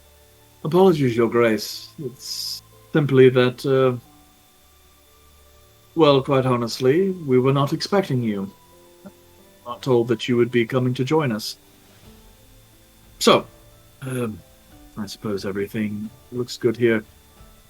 We'll send a raven ahead to let your father know to expect you. And he kind of removes some paper. Please, enjoy the rest of your trip. And he kind of goes and closes it, and he kind of heads back. Couple more moments of talking, and then you can kind of hear the driver kind of spur the horses into action. At this point in time, you guys can kind of feel the slope kind of even out. And then after some time and a couple more stops, it starts to descend a little bit. Once you kind of take the hard section of the road where you guys can kind of feel you guys traveling just a little more westward, Volred, you can kind of peek out the curtain out the window of the carriage, and you can kind of see, vaguely illuminated by moonlight, the outlines of the heavily forested regions of the Nepsa Valley, broken in part by the white of massive snowbanks. You can see on the distant area of the valley the outline of one of the old little chalets, the small fortified castles that your father sometimes gives to guests as they arrive. The crown thing that you are looking for, however, is just on a little peninsula that sits beside the large lake here in this section of the valley. This kind of large monolithic structure of the Summer Palace, or the Old Castle, as you kind of remember it. You can see lots of like little lights broken up throughout the castle, as it seems torches and light from the interior is going out, showing the presence of inhabitants. It's about another hour before you guys reach the portcullis, and you guys are stopped one final time as the drawbridge drops down, and you guys are allowed through the fortifications into the bailey. As the sound before you suddenly goes from gravel and dirt to the clacking of cobblestone, you guys know you've kind of reached your destination. The carriage slows to a halt, and the door opens up as a footman kind of steps off to the side, holding the door open, allowing you guys to disembark. Okay. We I'll I'll get out first, and no, I guess everyone will follow after me. Okay, yep, you gotta kind of squeeze through the door just a little bit. But okay, so you disembark, kind of step off. Whereas the palace in Kyosa is somewhat more, I would say, functional or utilitarian. Definitely meant to be a place that can be heavily defended. This structure that you see, although smaller, is more deserving of the title palace, as it has these kind of beautiful ramparts, very kind of fairy tale like in inspiration. This courtyard has this kind of wide greenery with these kind of carefully sculptured bushes and gardens, and there are several trees here, though many of them have only just kind of started to look like they might be growing their leaves back. And the kind of massive structure is kind of more vertical than spread out, giving this kind of like an airy spire type feel. Nonetheless, as you guys kind of enter at this point, there is kind of a very light drifting of snow that seems to come through. It's not particularly cold, and any snow that kind of hits you or the ground kind of instantly melts. But given your altitude, not necessarily that uncommon. Still, as you are making your way towards the door and you ascend the staircases, you are met by an attendant who wears kind of these long, kind of gray silver robes. And he just kind of bows as you approach. Your Grace, I received a raven letting me know that you would arrive shortly. Your family has concluded their dinner and has retired to the study. I shall take you in to see them. And kind of gestures in a little bit. I shall have your things brought to your room. Your compatriots, I assume, will require a lodging for your stay. Absolutely. And will they be staying here in the Summer Palace or in the Old House? Here in the palace. I would like to keep them near. Very well. I shall see that they have rooms adjoining yours. Your travel must have been difficult. Would you like me to bring you some food? The cook has some things left. Which cook is here in the palace? The royal cook. Your father brought her along when she came.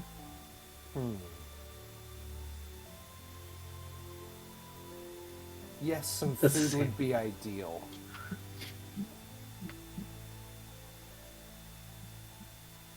Very well. I shall have something brought to you. Would you like to rest for a moment before joining your family, or shall I take you there now? Let's rest for a moment so that I can have a conversation with my friends. Very well. And he kind of gestures at attendants who are in the process of offloading your goods. And the figure moves along, allowing you to follow. Takes you up, at this point, to the third floor. And brings you to some of the rooms here. The rooms here are not as large as the ones back in Kyosa. They're a tad more cozy, but still much larger than what you would find at a typical inn. But the hearths are all ready to go. and the rooms are warm. And as the attendants start to kind of offload your belongings, another attendant kind of comes in with several platters of food and kind of drops them on your kind of sitting area table for your consumption. As the servants that kind of entered very quickly did everything and then kind of depart as quickly as they arrived, leaving you and your compatriots to privacy. Well, we've made it, and we will soon meet my family. Before we do, I wanted to present a few ground rules. First, when it comes to my father, Your Highness or my lord would be the proper term. Though you are a friend of mine, remember that he is in charge. Please, if you would like to speak, unless you're obviously spoken to, ask to speak when in his presence. I want to give off a vibe that we are being respectful, because I would like to learn as much information as I can prior to my family understanding that I'm skeptical of their motivations. So please don't make any accusatory comments. And just remember to be respectful. You got it. Yes. I was saying, you got it. Mm-hmm. Any questions? DeAndre. Is the chef that they were talking about just a moment ago the one that you dislike? Quite. Are you going to be okay with talking to this chef person whenever they bring the food out? Absolutely. Okay. If you ever need me to go into Summer Yandere, just let me know. It would take you some time to transition, correct? Yeah, I still have to rest for a little bit, but I don't know if you'll need Summer Yandere in case you get into an altercation with this mean woman.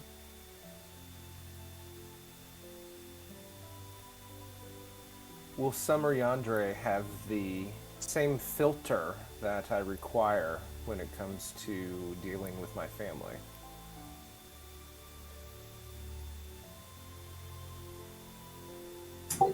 No! Well, for first impression's sake, let's stick with current Yandere, with the intention of Summer Yandere visiting perhaps tomorrow.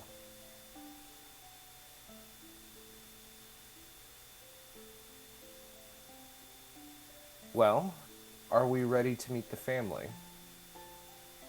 I'm guessing so. All right, put us in, coach. Okay.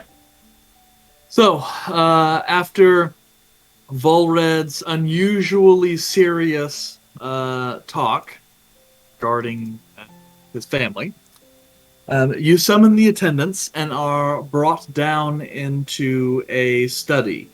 It exists kind of a room just down the hall a little bit off of the Grand Hall, though not nearly so grand as the one in Kyosa. At this point, you see for the first time, a family of nobles, limited though in attendance. This ornate room is stone, though the bottom about 4 feet or so of wall, wood paneling of high grade has been added along the area. Large sconces holding oil lanterns adorn much of the upper areas, along with artwork of varying sizes and styles, all of which rather expensive looking and in gaudy frames. Uh, some bookshelves line the walls, but similar to the library in Kyosa, you get the feeling that this is more for looks than actual function. The center of the room is the primary focus. A large tapestry, nearly 15 by 20 feet in size, perfectly encapsulates a small series of leather-bound sofas and chairs surrounding a somewhat oval coffee table. Within one rather large backed chair, with elegant filigree at the handles, you see a elegant elven figure in kind of this medium gray doublet that's very fastidiously fastened, with several adornments, along with a small kind of sash badge that bears a Kyosan crest. Hair well done, not a single piece out of place, kind of fading into these long, kind of supple doe-skin boots, and you see a few accoutrements of jewelry around his neck and fingers. His eyes and demeanor are somewhat stoic, and a mix of accusatory as well as perturbed as you guys kind of enter, and he eyes each of you appraisingly. Next to him, in a smaller seat, lies a very beautiful elven woman of this kind of long, dark brown hair, kind of braided and spilled over to one side. This beautiful kind of light blue, almost gray dress with some frills. Simple, yet highly stated, as most of it is silk. She has this sort of perpetual smile on her face, as if permanently pleased to be in the presence of everyone around her. She carries one hand across her lap, the other one stretches across, laying on just kind of the wrist of the man next to her. On a longer couch off to the side, you see another elven man, similar in appearance to Volred, though he would look as though he could be several years younger. This one more teenaged, kind of in height and build. Still elegant and beautiful, though you can start to see his pale skin is a bit more sickly, and his eyes have these somewhat kind of dark bags underneath them just a bit. He has abandoned the noble grace as one that befits his position, and instead seems to be leaning very heavily on the arm of the sofa he's sitting in to kind of prop up his head a little bit. He seems to be very rapidly scanning the group as they enter, and his mood seems to improve when his eyes rest on Volred, though Yandere, you can kind of tell, and Volred, you can kind of see that too. The excitement is a little more manic. As in kind of like, oh, thank God, my savior, everything's going to be all right. And just a hair's breadth away from completely fucking falling apart. That's how I feel when the pizza delivery guy gets to my house. So, 2 minutes from madness. as you guys enter, the attendant kind of gestures over. Introducing Dolov Lunoran Kiyose.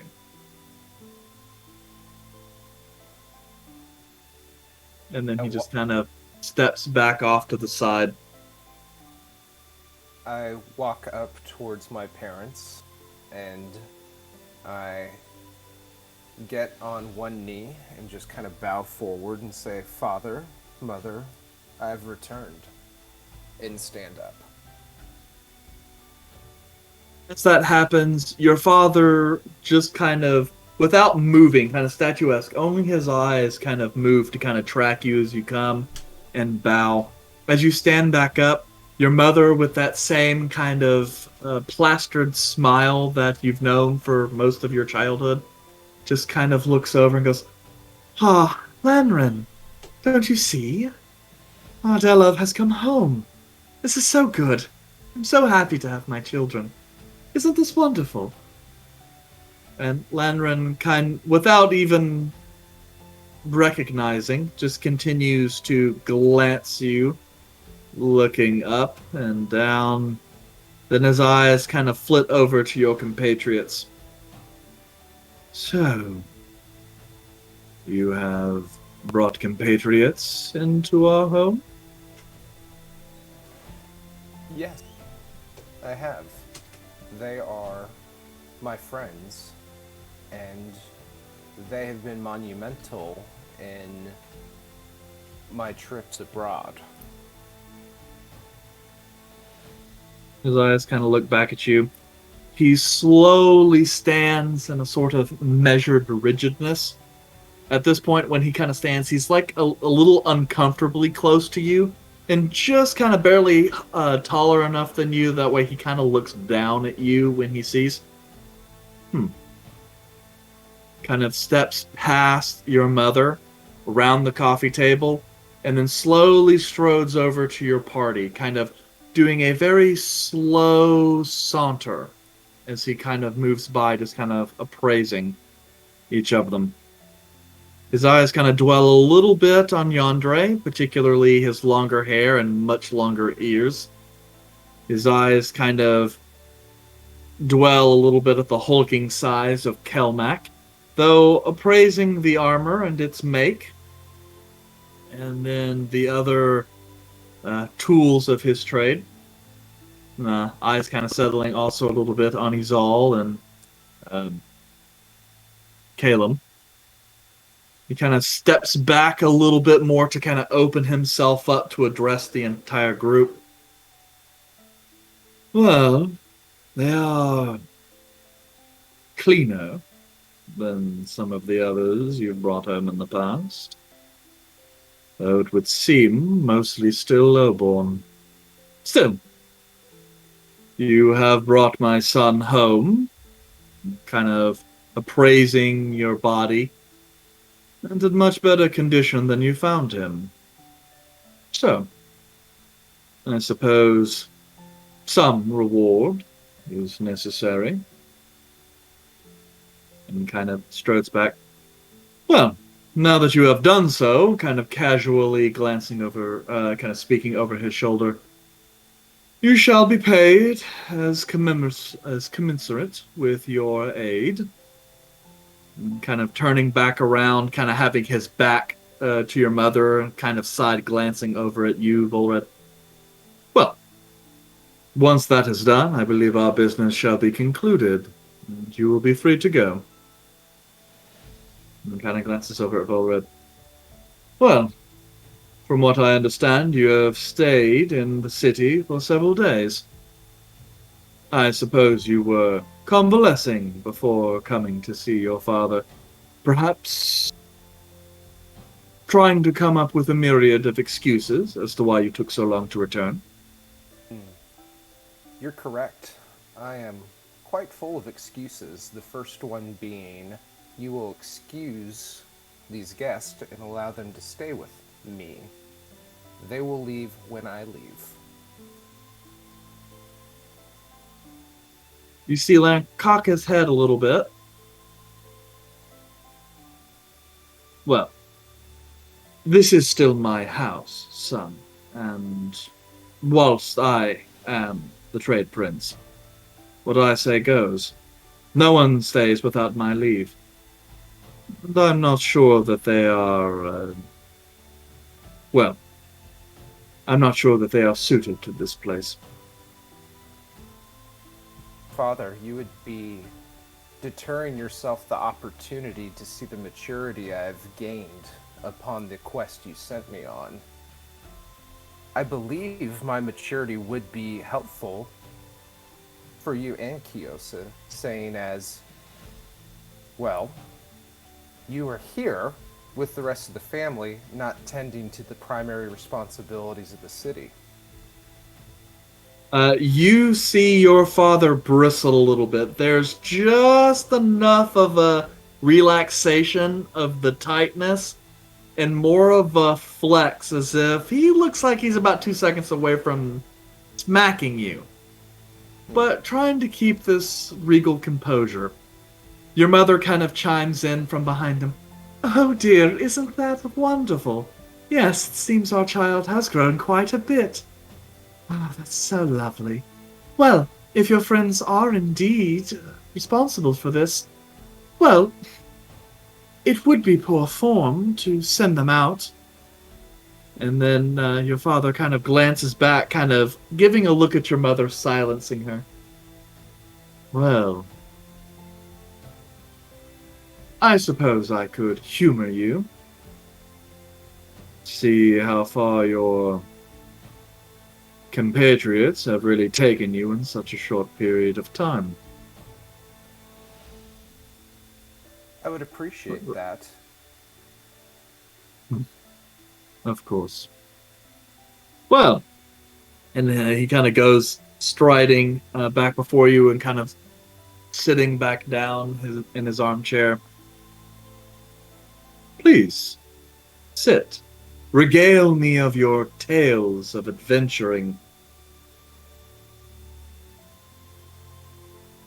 So I kind of look over to the rest of the party and kind of nod to, all right, let's come sit.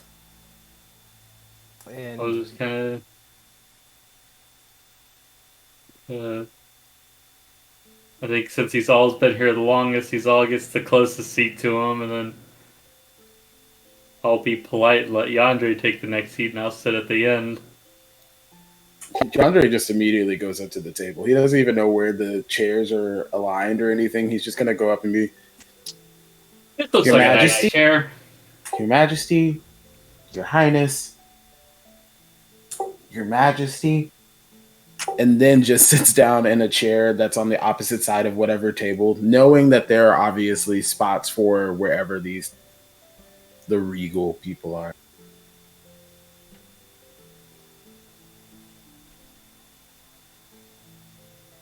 But yeah, I'll bowing, Your Majesty. Pleasantries, and just like, I really hope the chairs are made to hold quite a bit of weight. Just, it's a nice ornate chair, and just Yeah, they're very ornate and somewhat dainty looking, but yes, it's a little hard to kind of get in it. And then after that, like after a little while, you kind of decide to move over to a seat in one of the adjacent couches that's much better able and much more suited to your frame. just every awkward movie scene of someone trying to sit in a chair they're too big for, just oh shit, I'm stuck. Oh, fuck. You know what, Yandere? How about you take this seat? Yeah, this looks like a good seat, Yandere. I'll let you take the couch. But yes, as you guys kind of find your seats a little bit, Lanran kind of glances over at you, Kelmac. You bear the standard of the Sunbringers. And I'll like move it over to show the hands of the Golden Forge medallion as well. It's like, I bear the standard of many people from Summerness and abroad. I see. So you are Ashgaran. Well, I've done quite a bit of business there, especially over the last couple centuries. Quite a bit indeed. I know your group. They have made me quite a bit of money in that time. Were you involved in the uh uh I'll just reference the war. Uh Ah, yes, as my son Delov not told you. Our family fortune actually stems from that particular war. A couple centuries ago, I founded the Trade Principality of Kiyose, and we spent most of our earlier years financing our expansion via the production of rare metals and weaponry that we were able to gather. We sold most of that to the Ashgaran forces during their civil war a couple of centuries ago at quite a premium. The money we made during that time laid an excellent foundation for our expansion. A fortune we continue to grow and expand even today. So, yes, you could say I had quite a bit to do with that. well, I'm sure the Hawklights would thank you very much for uh the assistance with equipment and resources. Indeed. Her Majesty the Emperor Alessa has been quite supportive of recently, even considering they are in an unprecedented time of peace. Though, he kind of glances over to some of the other members. Who really knows how long things will last? I hear rumors that Athoria has been, well, somewhat in conflict with the Ashgarans recently. Who knows? Perhaps it will be time for another boom in business. Well, one can hope for peace, Your Majesty, in our time. Well, at any rate. Father, to answer your question from a moment ago, I've been on many travels, and that is which this group has come together. While you are correct that this party is mostly lowborn, I would rather uh, not focus on that and look at the qualities of these people and what they've taught me. You see, we've been to many cities, many regions, and I just kind of like start rattling off like Baelathor, all the places that I forget the names of just because of who I am as a person, like, Mhm. not remembering. Yeah, spending a little bit of time in Root Alatos. Yeah, love Yeah, stuff like Realitas. Love it, yeah.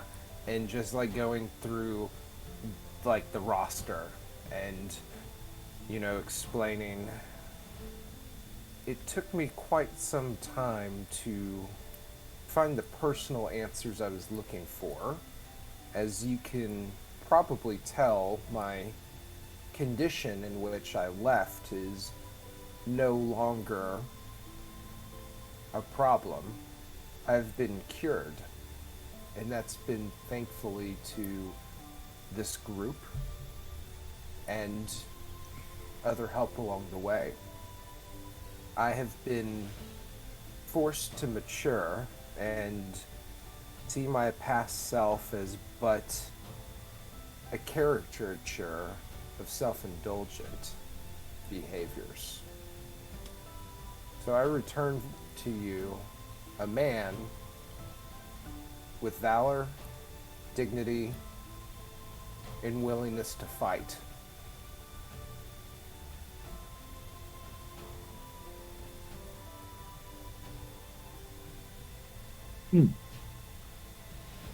Well, you certainly comport yourself differently. I will admit to that.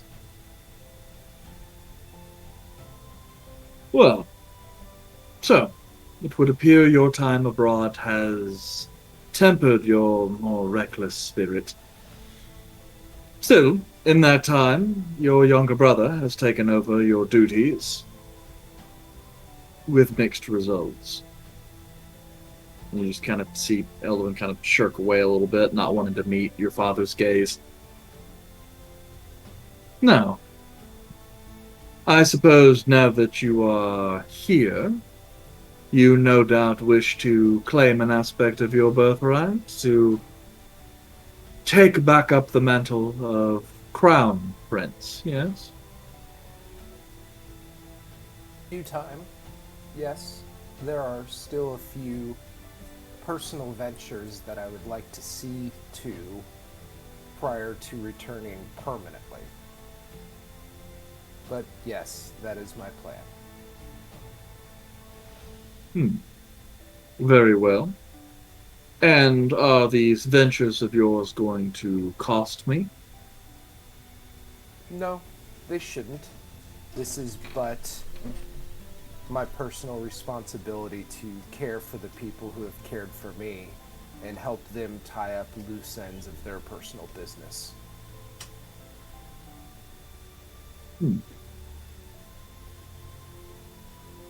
Well.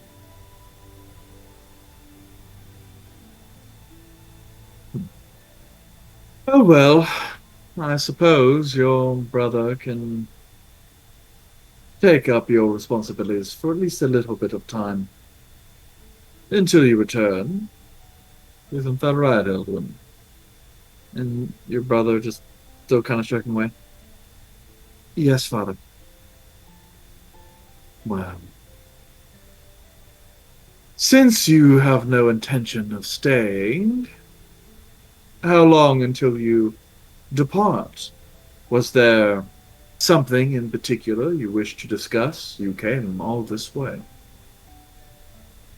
Well, I mostly wanted to come and update you and Mother and Eldwin on my reconciliation of this. But I do have a question. Very well. In some of the research that led to I'm trying to think of like a fancy word of my rehabilitation, one of the things that stood out was a goddess. And when we returned to Kyosa, there was further concern. You see, one of the things that I became aware of is a goddess by the name of Cavale. I am worried that this goddess, or rather the priest that follow her, have had some sort of infiltration to the city. I believe they may have been partially to blame for what I went through, and I think it would be of very importance to have you and the family understand of a looming threat.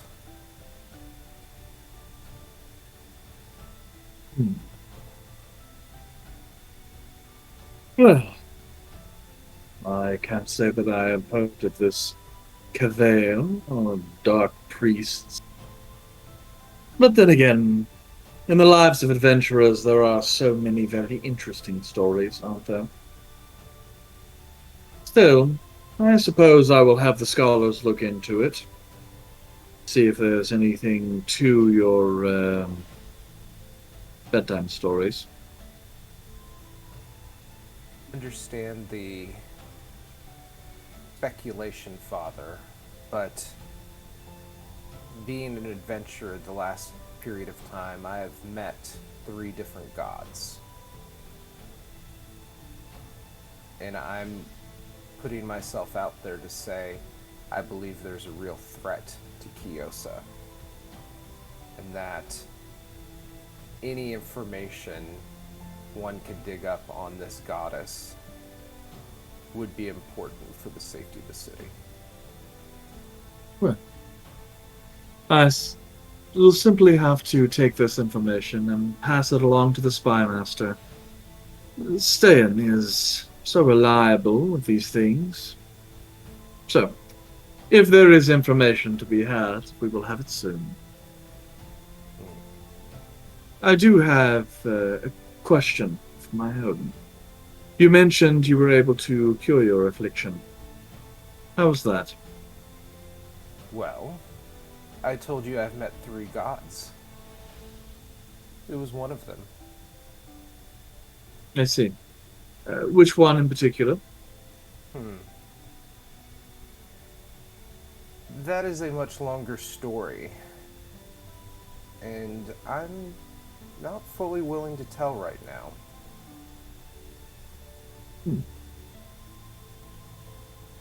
Did you have to pay some manner of blood price for this cure? No. Strange that you would not want to share the name of your savior. However, It's strange that you keep many things from me, Father. well, I am the trade prince of a small principality. There are a great many things that happen within the walls of the city and the Dominion at large, which you are not privy to.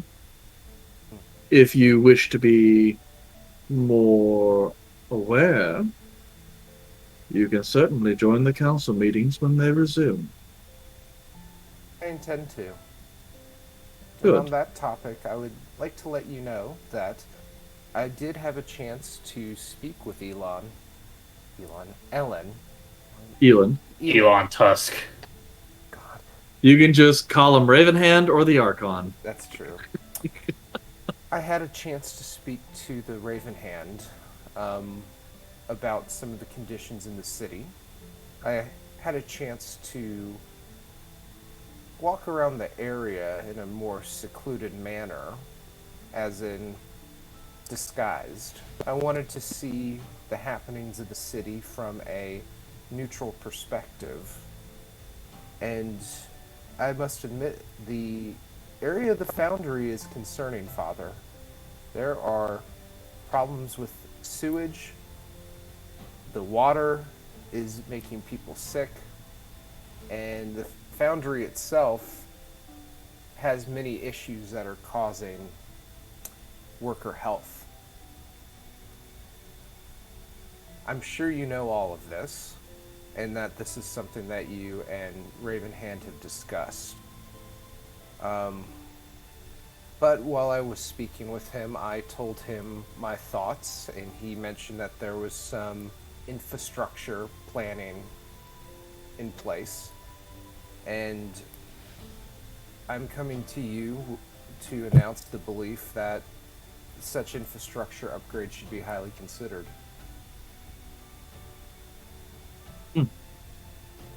So, you've been back for a few days now, and you are already caught up and quite capable of making decisions regarding how the money that our taxes produce is to be spent, yes?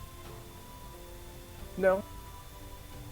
I have an understanding of what I believe should happen, but I understand and respect your authority, which is why I'm offering some feedback of my own. So, you wish to counsel your father, is it? I think Very that would be well. healthy dialogue. Then, counsel me. What exactly is it you want me to do, and why should I care? Of course. Specifically, the sewer system needs a rehaul. There is sewage getting into the natural waterways flowing south. I believe Ravenhand already has a proposal in place that would fit this need and would take care of a lingering health problem that could turn into a plague. And I'm sure that we do not want any sort of plague happening in the city that would have a substantial impact to our workforce and bottom line. In addition to the foundry, are what was it? What are those areas that needed the revamping? The furnaces. The furnaces. Yeah, the foundry area, like the furnaces need relining. Yep. Two furnaces are down. There are several that need relining. There's black lung disease coming out of there. Poor ventilation, that kind of stuff. And several tunnels, mining tunnels, have collapsed due to poor foundational support issues. Yeah. So I just gloss Because over of all. yeah. Yeah, I basically relay that, and once it, so Father, I do know that Ravenhand has specific items on a list that would effectively, build a better infrastructure that would rid us of these problems. Obviously, you have a full understanding of the cost that we deal with and would have a more nuanced approach. Oh, Yandere, did you have some input? Your Highness. And then you see Yandere like scoot out of the chair and then walk over to Volred and like lean over, like whispering to him. It's also a sense of reputation. I sense that your father has a image that he would like to uphold. And if you see that there is a weakening of your city that he is overwatching, then there may be a communication of weakness that will be present amongst the city as well. Therefore, jeopardizing his position and your family's position in this hierarchy of, I don't know how to say, I'm not sure how you would put it in the prime, but basically it's just putting him and his family name at jeopardy by having such a weak infrastructure. And then Yandere like stands back up, looks over at the king again, or the trade prince, and says, Your Highness, and then walks back over to his chair and sits down. Yeah, and you guys could watch, like, the trade prince is looking at all of this with a thin veil of impatience and perhaps a small amount of anger. He might have seen your quick little outbursts as impudent to some degree. But so I would say, I'm sorry, Father, but Yandere brought up a great point. When we had first gotten off of our ship, we stayed the night in that city. do a little dance. Are you a little The city that's, so we stayed at an inn where we spoke to some of the workers of the area, which unfortunately they too raised some concerns about the safety and working condition. I believe that if we allow the working condition to further deteriorate, we might be facing a reputation among workers that could get around. We make so much of our livelihood out of these workers, and should these problems continue, I'm worried that it would bring some form of negative reputation upon our city. And I know you are very wise. I want to make sure you're hearing the same thing that I've witnessed. Would you agree that an issue of reputation would be hard to deal with if conditions worsen?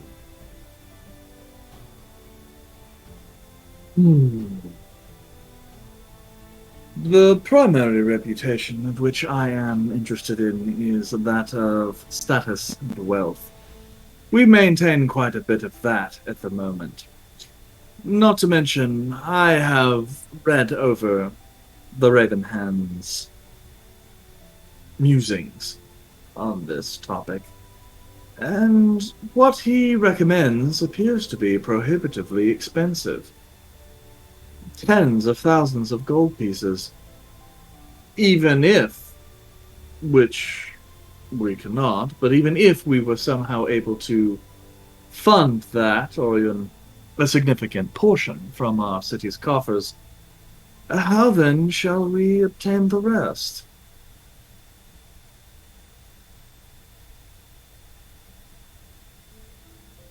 Is that a rhetorical question, or are you asking me? You seek to counsel me? Counsel me. How shall we make up the difference? Well, being privy to that sort of information, I'm uncertain of exactly how that road is paved without seeing more financial consideration into the actual cost versus return on investment. So, at this time, I cannot counsel you. I can only bring to light a pressing problem that could have negative consequences in the coming century. Yes. Well, in the future, it would be beneficial, if you are to raise this point, to have already steeped yourself in the material. Had I been a foreign dignitary who spent several days traveling to Kyosa to have this conversation only to leave empty-handed, I would be quite upset. I appreciate the opportunity to learn, Father. While I have grown in the past, I am certainly not a finished product. I once again look up to you for your guidance, and thank you for the feedback. Very well.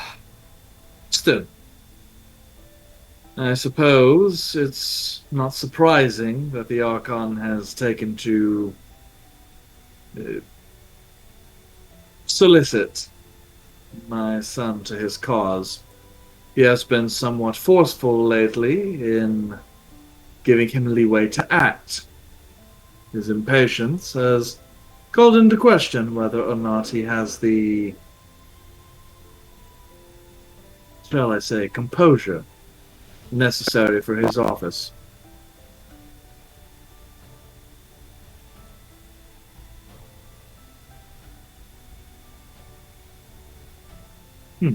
No thought on that, I see.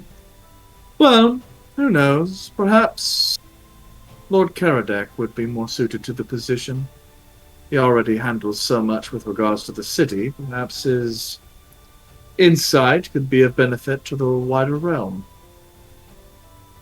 Still, that is matters for me to determine, not you. Especially if you're planning on leaving. Since there's not really much I can do with you at the moment. Well, still, if there is nothing else, I believe it is time to turn in for the evening. I have one final question, and then we can retire. Where is Salusa?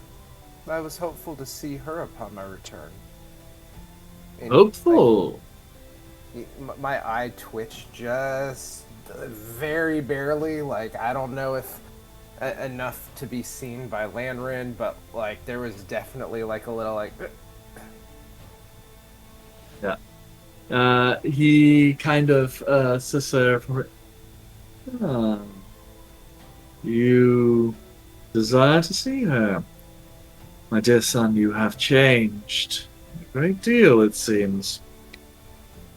Truth is, I'm not entirely sure. Last I heard, she was in one of the principalities, Strongfair, perhaps, or Lisan, perhaps, entertaining some of the local nobles in order to find herself a husband. It has been far too long. Still, we are in need of additional diplomatic relations. Marriage will be beneficial there. Also, she's a bit of a wild creature. and is in need of a man to Taylor, show her a better way. Keep her honest. I only hope she has the ability to show as much growth as I have, Father. Here's to hoping.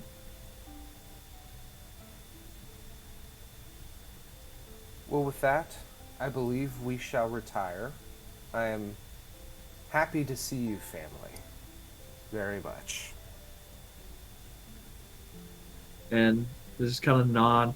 And I was like, thank you so much for coming home, my dear. It does me great to see you again. She kind of looks over at Landrin. Hopefully Seleucia will come back, and then I'll have all my children at home again. Landrin kind of gives your mom a little side look, going, oh dear God. But as you guys depart the study, you guys kind of step back out into the main bulk of the palace and are kind of ushered back to your rooms, respectively. Or you guys can, chill in one room for a little bit. It's kind of up to you guys. But you seem to be mostly left to your own devices. However, you do notice about 4 armed guards are just kind of standing patrol on that floor outside your rooms, just to kind of keep an eye out. Mr. Red, Yes, Yonder. I have a couple of questions from that meeting that you just had with your family. Yes. I believe it would be good if we were to decompress after that. So let's go to my room. I would agree. So you head up to your room. This one, obviously smaller than your previous. It's dominated by, a large kind of 4-poster bed. You've got kind of a changing area and wardrobe, and then kind of a small seating area near the fireplace. Nice, but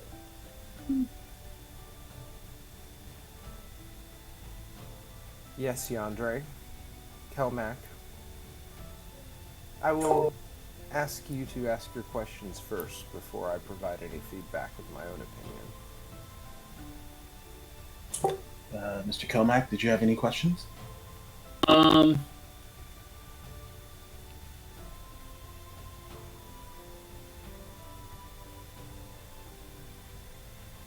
you remember him used to being such a dick?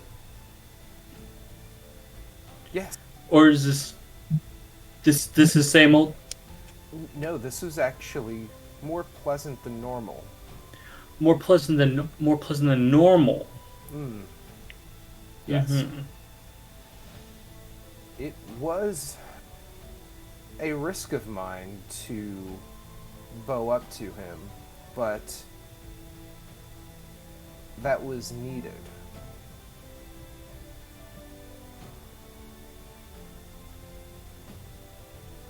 I think he wants you to do what you are talking about, but he thinks maybe his way is better. But that may be a excuse of experience. Well, you saw how my brother looked, didn't you? Did that look like someone of high spirits? No, he does not look like he wanted to do what your father has him doing. Well, from personal experience and looking that same way at times, my father is less of a teacher, more of a nitpicker, and very much a figure out how to man up preacher. So, I said, fuck it. I'm going to show you that I'm not just a child. You can't just bulldoze over me. And while it seemed he had some capitulation with how I acted, that's what he wanted. So I gave him what he wanted. Maybe he wasn't ready for it, but he wanted me to figure it out. So I did.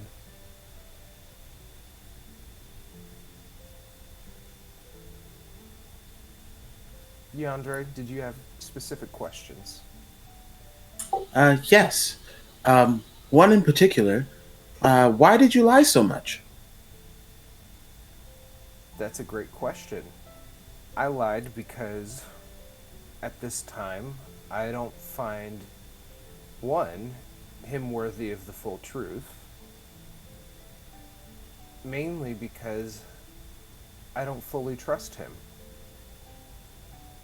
So, there were some lies, and that is just how it is for this time.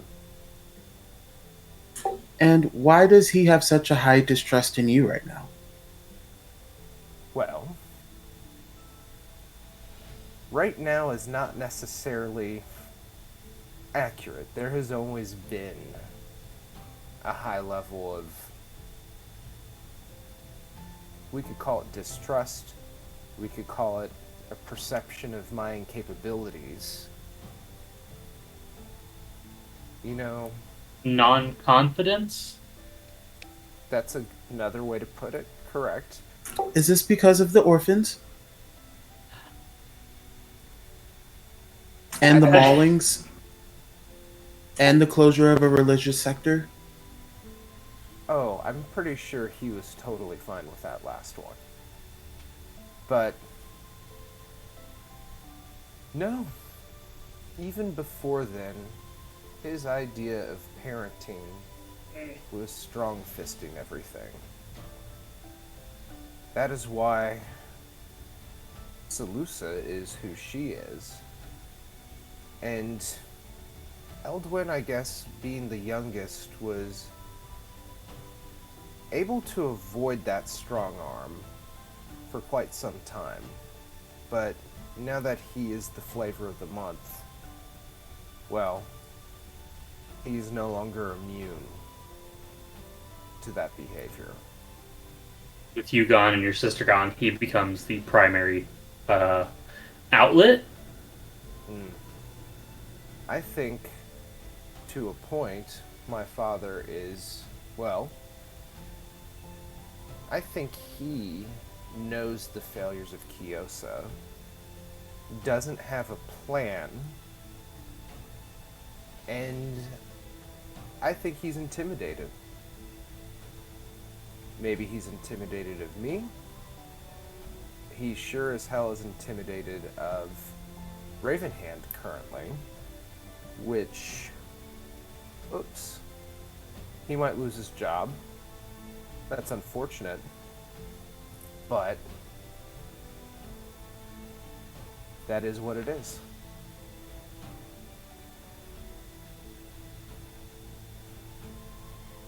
This is going to sound incredibly rude, and mean, possibly, but you're starting to sound like your father.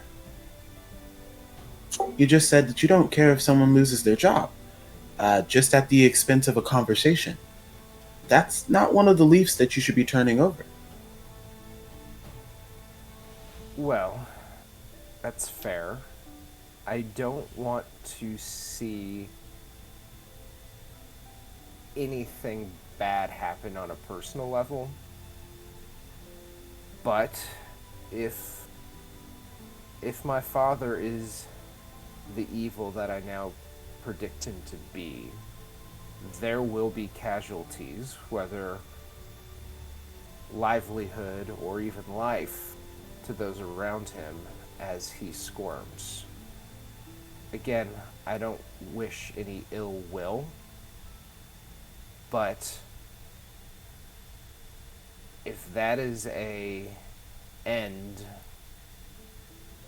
to what we're trying to do, which is big picture, unfortunately that may just have to happen. That is an interesting take on the opportunity that you have. I will keep that in mind. most likely the last question, but others may pop up later. Um, is your mother okay? She seemed a little strange. She seemed to gloss over a lot of the pugnaciousness of your father and really kind of swept a lot of things under the rug without acknowledging any of the arguments. Really, she focused on her children and not the situation at hand.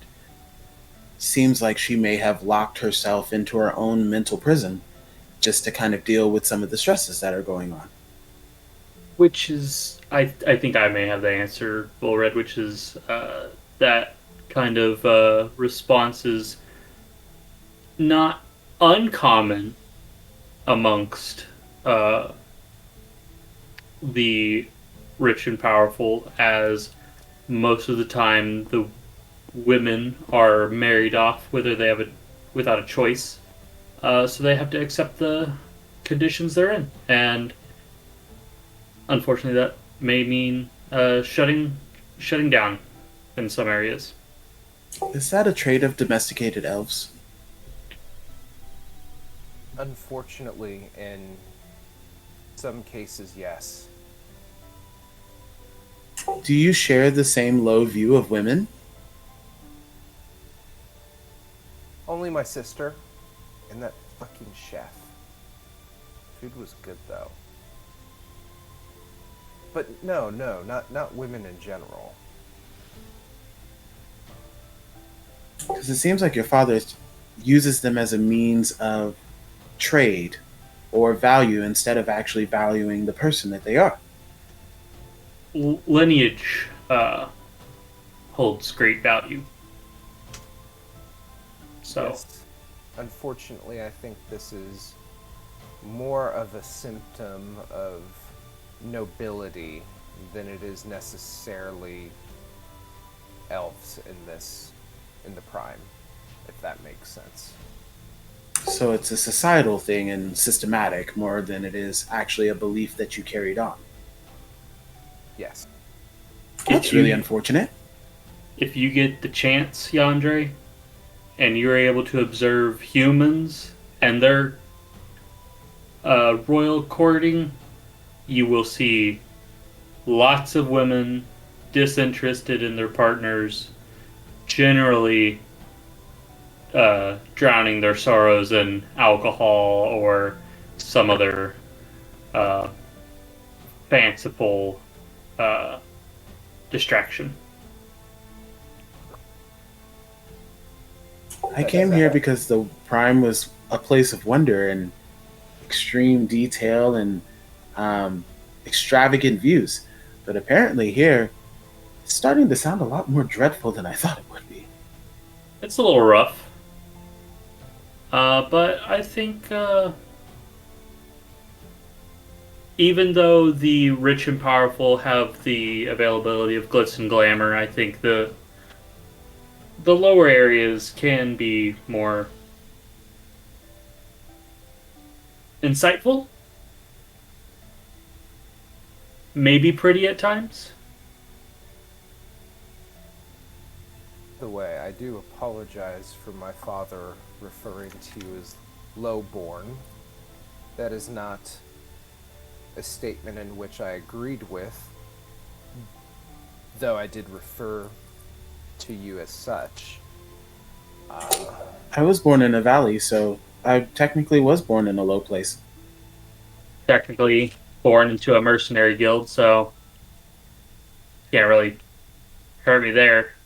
Plus, my family has ties to em- to the to the emperor, so uh, I mean, realistically, the highest born person here is probably Azal. I think she was born in the mountains. technically offspring of a deity. That's true. Azal would not have been, should not have been lumped into that. Was that supposed to be some type of insult? Yes. Oh, By lowborn, my father refers to as saying you are not noble and are of low class and stature. It was Well, I'm very not much an noble. insult. Okay, I will take it as such. I'm starting to find out that the Prime is not as literal as I thought it would be as well. Lots of nuances you have to grasp. Uh, don't be surprised if he doesn't remember your name, Yes, because he probably won't. that is correct. Did you even tell him our name?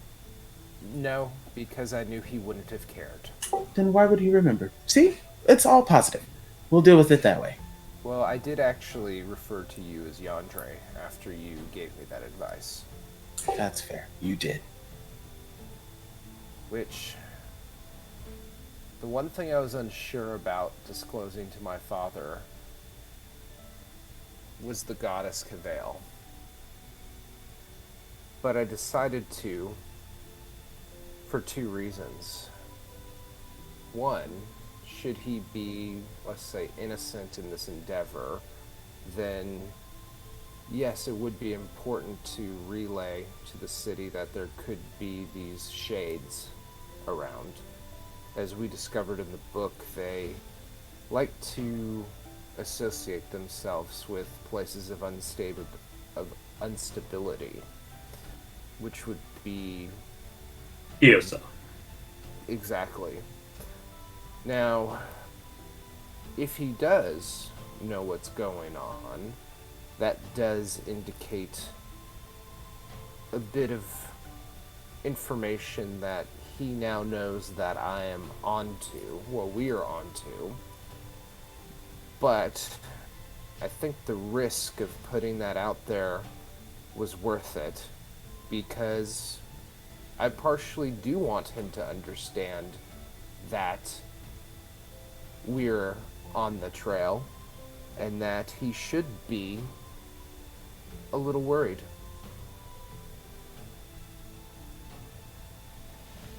I think a good saying is you turned over a rock and now we can see if any bugs crawl out. Exactly. And there may be a couple that bite in there, but I think we can squash them. Well, I guess the question is moving forward from here.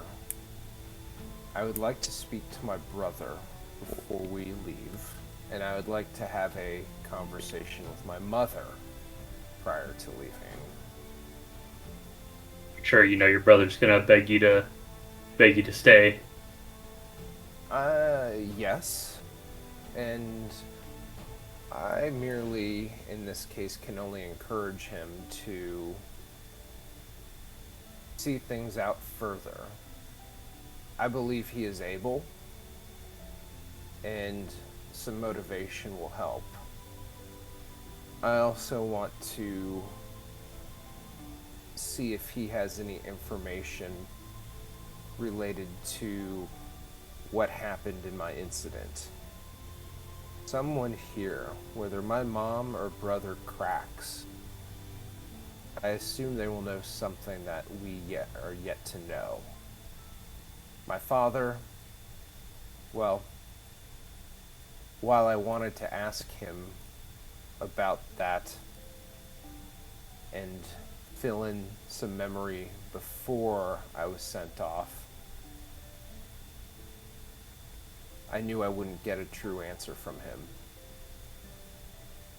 And if I am completely healed as I said I was, then none of those details would necessarily matter in his eyes. It'd be suspicious to ask. Though my father probably is suspicious that I won't tell him what god I met. I wanted to show him that I am not just a puppet who will answer to every question. He was the one who sent me out. He is not privy to everything.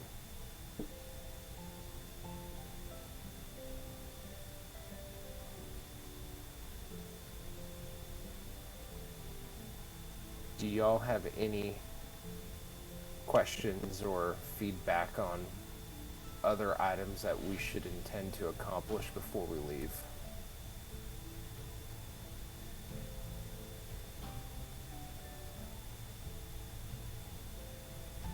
No.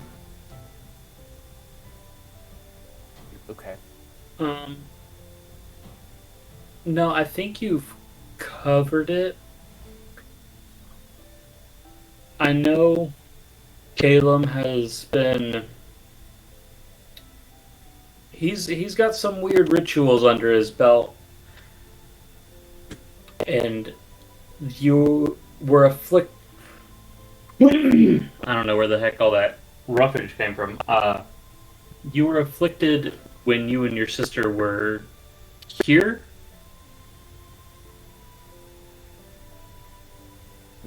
Yes, it was at the normal palace in the woods right outside of the garden. Then maybe I understand it's been a while, but maybe Caleb can do a. If we get closer, I know we already tried to recall memories of that event. And were they hidden? Like we got some memory.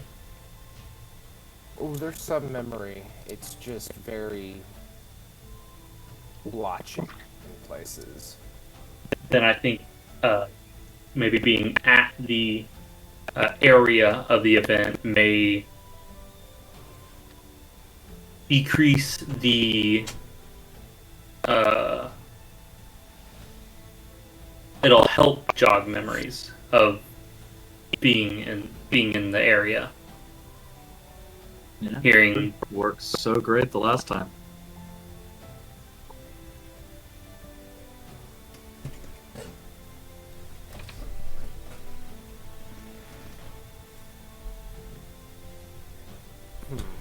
but that's up to you if you want to do that. I don't know if that'll get us answers you're looking for. It might be good to, yes, retrace those steps. Again, that would be back at the palace, so we can do that prior to leaving the city.